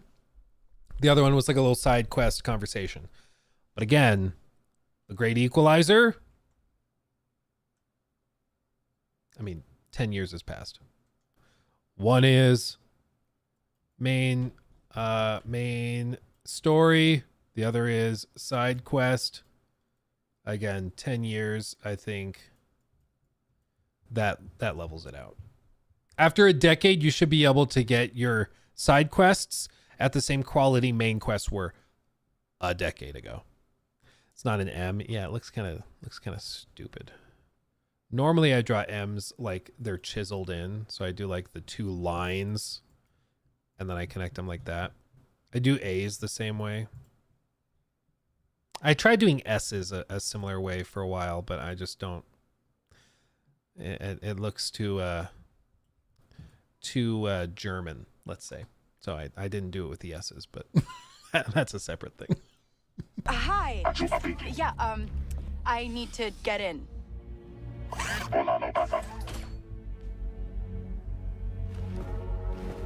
Daniel, I'm at the vault door, and there's this droid. You've met the TT-8L. Good. Password is Grandio Cha. Of course it is. Hey, come back. I know you're in there. Grandio Cha. Hello? Again, it's so inconsistent. There'll be some shots within a single cutscene. We're like, oh, that's not bad. It's not great, but it's not bad. And then the next shot is, it's very inconsistent. They're all true. We've got to go. You'll get paid once we're safe. You have our word. Wait, nobody move. You either pay me now, or just pay me. We're the Rebel Alliance. So? Windows closing. Join us and fight the Empire for the future of this galaxy. What's it pay? That line delivery, man. Join us and fight for the future of this galaxy. Like, oof, woof. The difference in quality is due to crunch. So, without a doubt, the game is not as polished as it should have been. But there are certain technological gaps with Star Wars Outlaws that I think are not easy to overcome. Or to be more clear, I think there are certain things that they just could not do in Outlaws that they did in previous games because they just didn't have the ability to do it. There was not the tool to pull it off. There was not the tool to do it. So these like really high quality motion captured cutscenes with the facial capture and everything, that just apparently is not really a thing in this Snowdrop engine. With something like Avatar Frontiers of Pandora, which this same studio did just last year, with the same engine and everything. With that game, they could kind of get away with it because they're Na'vi. You know, they're like big blue Smurfs that it's okay if their faces are a little stiff because you don't really know what a Smurf is supposed to look like when they're talking. With a human, though, you know what they're supposed to look like. You can tell. when something is stiff, when somebody's eyes are not moving realistically, when their lips aren't moving realistically. And so it's really jarring to see it not work properly. And I think because they were working on Avatar, they didn't feel the need, not the developers, I'm sure they felt the need, but I think the executives greenlighting budgets and stuff, they didn't feel the need to make big engine enhancements and improvements to facial animations, because with Avatar, you didn't need it. With Star Wars, you definitely did, but again, it takes me back to that call, the emergency sort of investor call that they had after delaying Shadows, where Yves Guillemot said that there were, I think it was in the memo actually that leaked after, he said that they wanted to iron out for Shadows some of the frictions. I think he called it small frictions that they used to polish out after the game launched, but now they needed to polish them out before the game launched. And I think that they viewed this as one of those small frictions. This was one of those things that needed or this was one of those things that they didn't think was a big deal that gamers ended up feeling was a big deal. And with game development, it seems like there's a lot of those types of considerations where it's like, okay, is this worth spending a lot of time on, or do people just not care? Like if we spend a ton of time working on engine optimizations to make the load time go from first boot into the game, go from 30 seconds to 5 seconds, does that really matter? Is that worth months of work? Probably not. So they don't bother with it. And with this, like, do we need to overhaul the facial animation system to make it way better? Probably doesn't matter that much. And I think that that's the mistake that they made, is expectations are at the very least maintained from what you previously did. Even if it was from a different team within your company, even if it was in a different franchise, even if it was with a different engine, the expectation is that you can at least deliver the same quality level. And I think that that was not appreciated.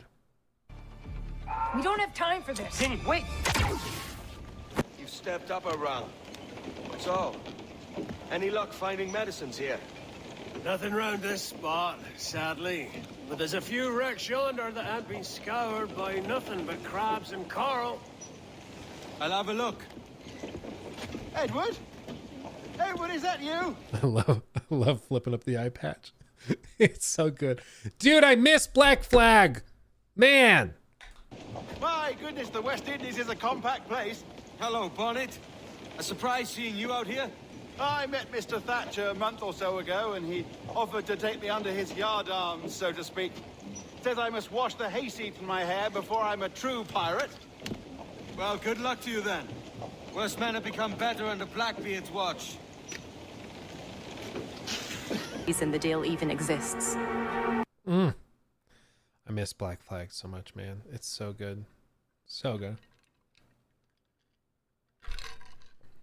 Right, thank you for that. Hey, Luke, finally caught a live stream. I pre-ordered the Ultimate Digital Edition of AC Shadows. Do you know if that's getting refunded? I would ask their customer service. I have no idea. My understanding was they were refunding everything and then they were going to basically put it back up for pre-orders. So I would contact their customer service, because I think you're supposed to be able, I think you're supposed to get a refund. I think that's how it's supposed to be. Unless you like put in the order, but it didn't charge you yet, in which case they just canceled it. But yeah, I would reach out to them and ask. Ubisoft will remake Black Flag with what engine? UE5? No, it's with Anvil. In fact, the Tom Henderson article describing it being further along than people thought says he was shown gameplay footage of it running in Anvil. So it's running in the same engine as AC Shadows. So it should look much better. It should be very, very enhanced, which I'm optimistic for. This is like a really high production value cutscene we're about to see. So this is them pulling out all the stops. This is like the best they had. Only way to get her out? Put Krisk on the throne. So our hive can finally be free. See, facial animation's not a problem if the face is covered in some weird sort of bug face mask. Not a big deal. You don't need good lip sync. If you got this, you just have to worry about the voice acting. But God forbid you have eyes and a mouth. And why are you here? Same reason you are. Recruitment. Look, I'm not really into politics or taking down queens. And I definitely don't like people spying on me. Then do it for your safe cracker. This will take you straight to What'd she Ank call me? inside the Ashiga weapons factory. Get her out, then let's talk. What makes you think I'll stick around? I trust you'll do what's best for you, Kay? You don't hear Okay. Okay. No. Okay. no Sorry. alive, I'll do stop. you? Pretty jarring. Pretty jarring, right? There's been other videos put up, of course. Stealthy Wiley also put up this one. You are the man I long to meet. Renowned master and mentor. Ezio Auditore de la la la. Prego. La la la. Forgive me. I have a hard time remembering that Italian gibberish. Da Firenze, the city where I was born. Ah, yes. So, by your custom, I would be Yusuf Kazim da Istanbul. I like that. Istanbul, yet another name for this city. Evet, it's a local favorite. Come, Mentor da Firenze. The Black Flag. Keep talking. Will you or won't you? There was just so much care put into it, you know? It was not hand waved away. And I think back at this time, I don't know if this was all hand animated or what. I don't know if parts of it were motion captured for the face. I know movements were motion captured, but I don't know about facial movements. But like so much care went into it. And it just feels like for whatever reason, it has been put on the back burner so hard. And there's probably some really interesting, like creative reason or technological reason rather for it, where it's like, well, to have the facial rigs in place, we have to sacrifice this level of fidelity over here. And we can't actually have this much because of the memory constraint. So we had to either choose this or that. And we chose this instead. And so there's probably some really interesting technical reason. Because they were able to do it. They were able to do it, and they did it consistently for years and years and years.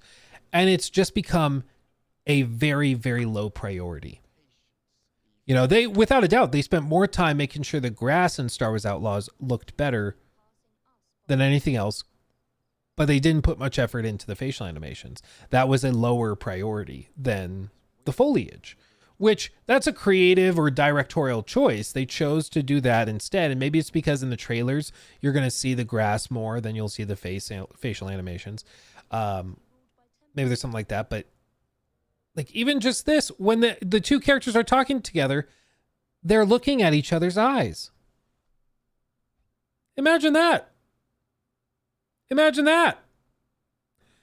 Instead of like, if we're having a conversation and it's right here, in Outlaws, so often it feels like the conversations are just two characters kind of like, oh yes, I'm Kay Vess and I'm fighting for the galaxy or something because I'm a scoundrel. And there's just no, took a second for my eyes to come back from that. Ow. They're like, they just don't even look at each other. And so they just look right past and it's like they're not even paying attention to their own conversations. It's a small touch. You wouldn't think it's that difficult just to lock eyes. But it's amazing how many of these modern games don't do it. Starfield has that problem. So does AC, or not AC, so does Star Wars Outlaws. It's just a big... This morning. You're certain it is the chest you seek? A weird issue. I am certain. Pay the boy. You need something stolen? I am your man. Durwish can attest. He has given me all your contracts. Then you have done your part. I can do more. 2 of my best men died on this pursuit. I doubt a cheat thief would fare much better. Then let me join you. You have 2 openings. Do you think maybe some of this is because of trying to go more global? It's the globalists. No, what I mean is like this is what you're seeing with Mirage is the dynamic lip syncing system. So what it does is it takes the dialogue that's like right here, and then it breaks it down into, what's the term for it? I don't remember the name of it, but there's a term for like each of these little sounds. Each syllable has its own little like facial shape or mouth shape that is associated with it. So THs are, you know, the mouth, the character's mouth has to move in a certain way for that, versus for S's, versus for ch sounds, different vowels. And so they have a system that can look at the dialogue, break it up, and then pace it properly so they can have the faces animated properly to lip sync dynamically, regardless of language. So you can have facial animations that match the dialogue across multiple languages, whether you're playing the game in Spanish or in Russian or in Texan, you know, it actually applies, you know. Can you imagine if they had separate localization just for Texas? That'd be great. Anyway, but I wonder if this is a reflection of that. They're like, we want the game to be easier to localize, and we don't want people to feel like they're playing just an English game. And so if they speak any other language, that therefore they aren't getting proper facial animations. But I guess did anybody in chat, did you play like Black Flag in a different language? Surely somebody in here tried it with a different voiceover. I imagine the cutscenes, the characters' mouths move in line with the English lip dub or lip sync, whatever, but the dialogue plays out in the language you selected. But it feels like they did not want to sacrifice that, so they redid this so that the lip sync would always be the same in the cutscenes. But that means that there's no facial capture for the cutscenes. It's all just, you know, the dynamic stuff, so it syncs realistically to the language that you chose. I don't know, maybe that's part of it, and they just figured, well, it'll make it more immersive across multiple languages. Maybe that's the strategy, but I don't think that's a worthy sacrifice, honestly. Granted, I'm spoiled. I speak English, so I play games in English, but I've played games that are dubbed in Japanese. And if I swap it to the English dub, I accept that the lip sync will not line up when I play it. I think, wasn't even Black Myth Wukong? I don't think that even had like the lip sync perfect for the English dub. So I don't think it's that big of a deal. Ghost of Tsushima had a bad Japanese lip sync for a while. Yeah, I figured it out. The lighting is off also. The lighting's unnatural, or the skin is unnatural. You have I mean, I think it's just broadly a stiffness. Mirage is a different kind of thing. Like, it's a spin-off game using the Valhalla toolset. It was supposed to, originally it was going to be a DLC, and then it turned into its own standalone thing at a lower price. So Mirage, I'm willing to lower my expectations a good amount. But this era, before they went to the Origins, Odyssey, Valhalla era, the skin was way softer. And I think it looked better. The skin looked better, frankly. But I also think the Valhalla was kind of a step backwards graphically. Some of the cutscenes in Odyssey are very, very good. Maybe this. Rad Brad. Just get to the cutscene. Yeah, here.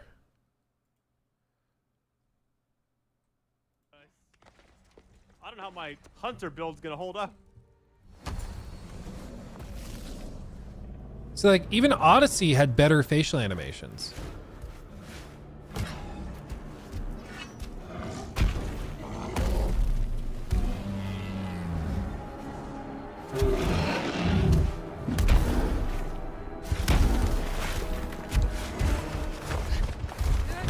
Malaka!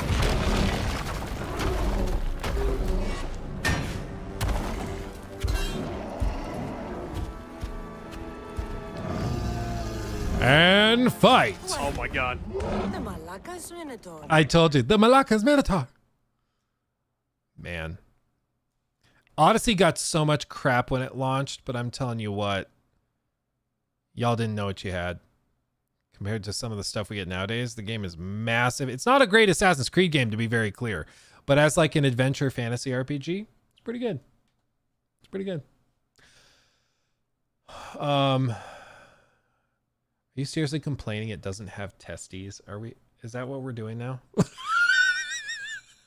Is that I look over to chat. That's the first thing I see.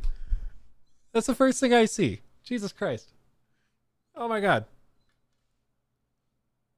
Where are the Minotaur balls? Did you know that in Red Dead Redemption, the balls would get bigger or smaller on the horse depending on the weather? Yes, I did. I did know that. I did. Did I want to know that? I don't even know, but I know that now. Yep. Sure do. Yeah, why are you staring at horse balls? That's my question. Like, for you to verify that makes you weird. Stop staring. Just stop. Blake, thank you for the 5. K-Vest is a terrible character. I don't want to play an uncertain, nervous smuggler. It would be better if they actually made her a confident smuggler. My problem was just at the concept phase, they chose to go with basically a female Han Solo that was more uncertain and less of a scoundrel. And it's this fear of having a protagonist with severe flaws. If you're going to have a character who is a self-described scoundrel and outlaw, make them a scoundrel, make them an outlaw. Let me rob from innocent farmers out in the wastes. Let me go and betray people and steal all their money. Let me go and steal a speeder bike from the bar. Like, let me be a scoundrel. Let me be a terrible person. But they just did not want to do that. And so you're playing a scoundrel, but you can't be a scoundrel. And so it leads to this weird stiffness where you can't actually do anything. You're like, oh, so I'm just generic good person, but I have to pretend like I'm this bad scoundrel. It's Disney writing is really what it is at the end of the day. It's Disney writing. They don't want any depth or complexity. They want it to just be the most milquetoast, uninteresting thing possible because that's what's going to upset the least number of people. But it just makes it so milquetoast and so uninteresting that it just doesn't go anywhere. There's just nothing to connect with.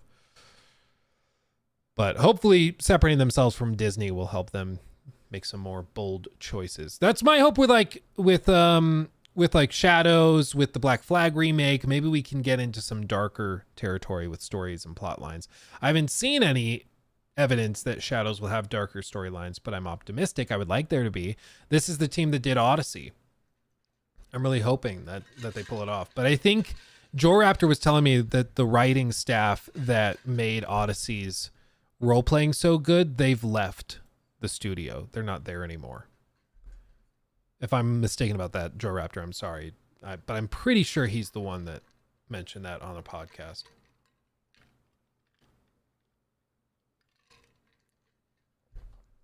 But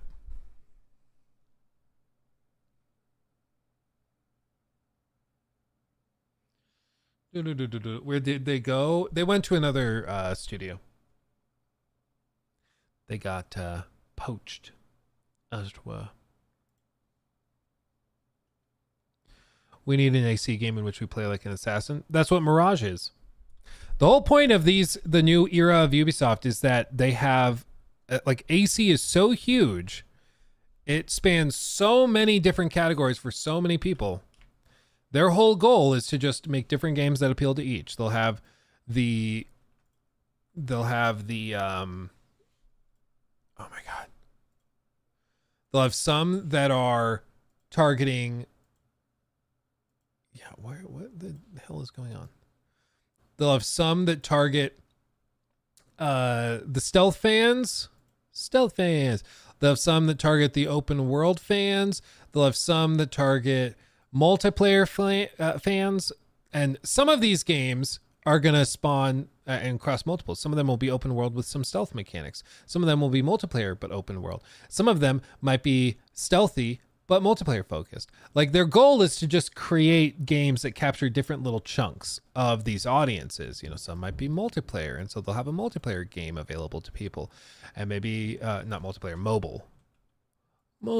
Okay, so like, they're like, oh, we can make a multiplayer mobile game, we can do that. And oh, we can do an open world mobile game, we can do that. So they're gonna have a lot of games that do not appeal to everybody. Whether that works or is a good idea, I guess, remains to be seen, because we're still a ways out. But their goal is to get to the point where they have the AC mobile game, Jade. Then they have an AC VR game over here. And then they have an AC multiplayer game. Then they have the AC open world adventure game, kind of in the line with Shadows, Valhalla, those games. But then they want to have a smaller experience, like a Black Flag remake or a Mirage stealth-focused game. And so they just want to have a little bit of something to appeal to everybody. Without having one game that appeals to everybody, they want to have a bunch of games that specialize in appealing to each group, which I prefer, to be very, very clear. I prefer that than having a Valhalla that is just so huge and it tries to do everything to everybody that it doesn't really do anything particularly well. I'd rather them have smaller games that are really good at what they're trying to do, or at least pretty good at what they're trying to do, and target those specifically. Because if I don't like the multiplayer game, I don't have to play it. If I don't like the multiplayer or the mobile game, I don't have to play the mobile game. I can still enjoy Assassin's Creed. I just wait for the game that appeals to me. And that's what a lot of other companies have done. It works well enough. I mean, even right now, Bungie's doing it. They're doing a Destiny mobile game.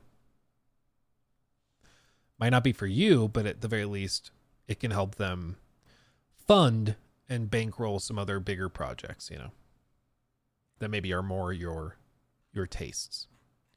So, okay. Close. Boop, boop, boop, boop. Assassin's Creed needs full parkour. I guess it depends what you mean by full parkour. I think it depends. If it's going to be like, I think Assassin's Creed could be really cool if they did some tighter, like visual novel style things and just focus on stories. There's a lot of Assassin's Creed fans that just like the stories and want to delve into that. Give it to a really talented group of writers and let them do that. Do something more the speed of like a visual novel. Do that. That could be great. Do Assassin's Creed Doki Doki Club, you know, like you could do all sorts of fun things with that. But time will tell. They've got a lot of stuff working. They got a lot of stuff in the works. They have 10 games expected to come out in the next 5 years. 10 Assassin's Creed games. Some mobile games, some multiplayer games, some big line titles, some remakes or remasters. So they've got a lot. Next year alone, I think Joe Raptor was saying, based on the Tom Henderson reports, I think he said it was Shadows now.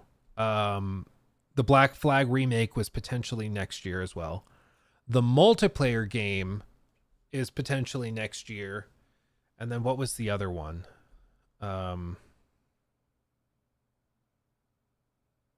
Because I don't think it was Hexe. What am I blanking? Shadows.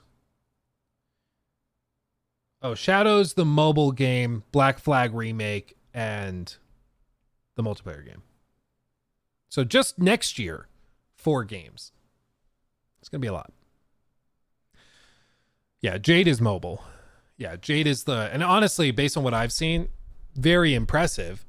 I think Joe Raptor called it in his video. He compared it to the Odyssey sequel he never got, which that's high praise. And from what I've seen, there was some leaked gameplay, and then some other people actually played it. They released some clips and stuff. From what I've seen, it literally looks like Odyssey just playing on a phone. It's very impressive. So We'll see. Would you buy a PS5 Pro to play GTA 6? Maybe. I mean, I think that GTA 6 probably just has a resolution increase on the PS5 Pro. I'm not anticipating it having like a 60 FPS mode. So I think I would love to be wrong, but I'm not expecting that it goes 60 FPS on PS5 Pro. I think it probably just is sharper. Maybe with a couple of graphical enhancements here and there, but I'm not expecting it to be like a big step up in terms of frame rate or anything. So we shall see. I don't think he's going to buy. Sony's just going to give it to him. We can hope. we can hope and dream. No, I don't think they're going to be sending out press kits for like the PS5 Pro, because they know, like, just go buy one. If you want to cover it, you can buy one. Because why would they need to send it? You know? Anyway. What's with that AC online AC thing? What's with that AC? I can't read. What's with that online AC thing? Do you mean the rumored Animus Hub? Or do you mean the multiplayer game?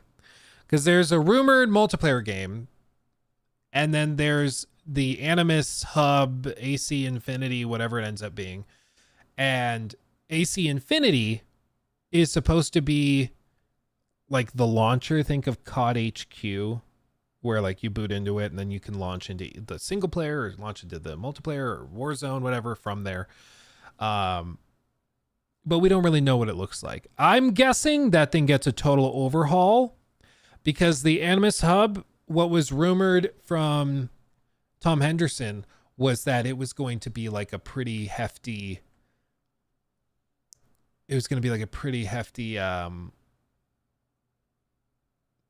battle pass heavy thing, like built around monetization. Like it's built to sell you battle passes, mini battle passes, all sorts of little stuff. That's what was rumored. Now, that does not mean that's what they're doing. That's like a proof of concept. They were experimenting with it. My problem is that based on those leaks, I don't understand how it helps the player. I don't understand what it does for them. It just sounds like a way to milk more money from players. And if you're ever doing something as a company that doesn't give your customers anything except take more of their money, I think that's a bad choice. Maybe there are pieces of it that make sense. Maybe they're like, oh, you're missing the big important part that explains all of this, you know, that justifies it. I don't know. But what was rumored didn't sound that great to me. Hearing them delay AC Shadows, and then reportedly like they're swapping out how they're doing the Ultimate Edition, so it's now not going to include early access. It's coming to Steam day one. I get the vibe they are trying to now pivot and approach things in a more pro-consumer way to win people over to buy it, because they can't just take people's money for granted anymore. And I think that's good for the consumer, to be clear, but I think that also has a pretty high likelihood of affecting the rollout of the Animus Hub.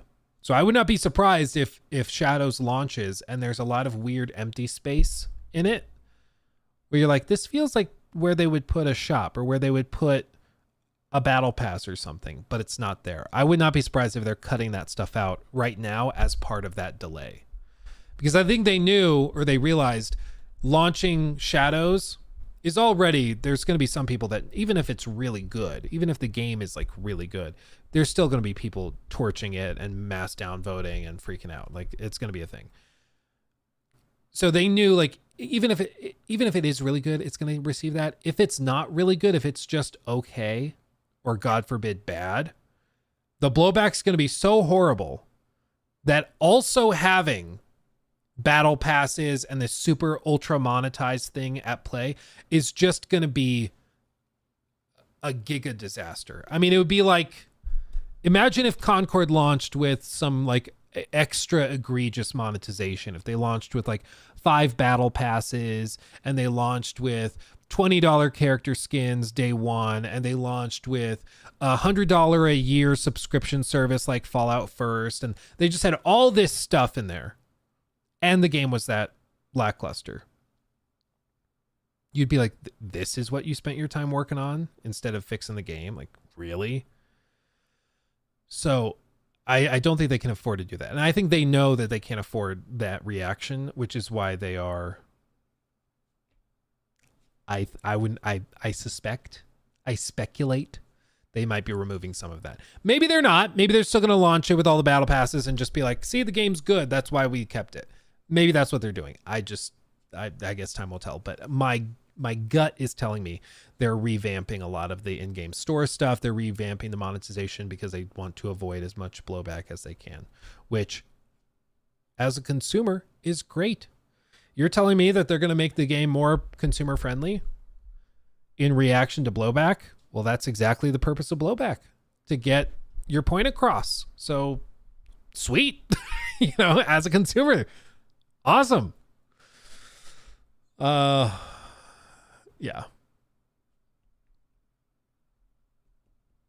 Wait, Fallout 76 has a yearly sub model. Not necessitated, so you don't have to pay $100 a year, but they have a program called Fallout First, and if you pay $100 a year, you get access to like I think it's an unlimited stash. You get access to private servers. You get access to a bunch of stuff like gameplay affecting stuff, extra atoms for the shop. You get access to a bunch of stuff that is exclusive. Valeria, let's make it happen. Destroy IGN. I don't know how I would do that. They seem to be doing a pretty good job of it themselves. So how difficult is the KCD difficulty curve? I'm about to start, but I'm nervous. It's not that it's like difficult. It's just clunky. Like, maybe look up a video, one of those like 10 things I wish I knew before I started, something like that. That might be a decent way to figure it out, because there's like a couple little tips and tricks that could be helpful. It's just clunky. So it'll take you a while to get a feeling for the combat, and then once it clicks, you're like, oh, I'm into this. But to a certain extent, it's one of those games where like 5 hours in, you'll be able to tell if you like it. After 5 hours, you might be like, I'm just really not connecting with this. And that's okay. It's a very immersive medieval sim, and it's very unapologetic with that. Nolan, thank you for the 2. How did you feel about the cosmetics in Valhalla? I tried some of them out. My problem was that a lot of them did have gameplay affecting stuff. So some of them had like poison effects. Some of them had, maybe a fire effect on weapons for them. And so I didn't love the implementation of them personally. And I also, most of them were just crazy. So most of them were like, ooh, you now are a like walking mummy and you have fire burning in your eyes. So it could be kind of immersion breaking, but that's kind of the point, is that you don't have to buy it. If you're caring about immersion, you don't have to buy it. I just would have liked more skins that were like in universe, in world, that were not so My Little Pony, rainbows and Skittles. That's fine if you want to launch those after the fact in a single player game. Like, not everybody has to buy them, and the 5 people that buy them, I'm sure, are going to have a great time with it, but it's just not my cup of tea. My point is, I think that stuff should come a month after launch. If you want to do an in-game store, fine. Like, the people that are playing your game for years on end will buy it and will have a great time with it. But maybe don't start with that. Don't lead with that.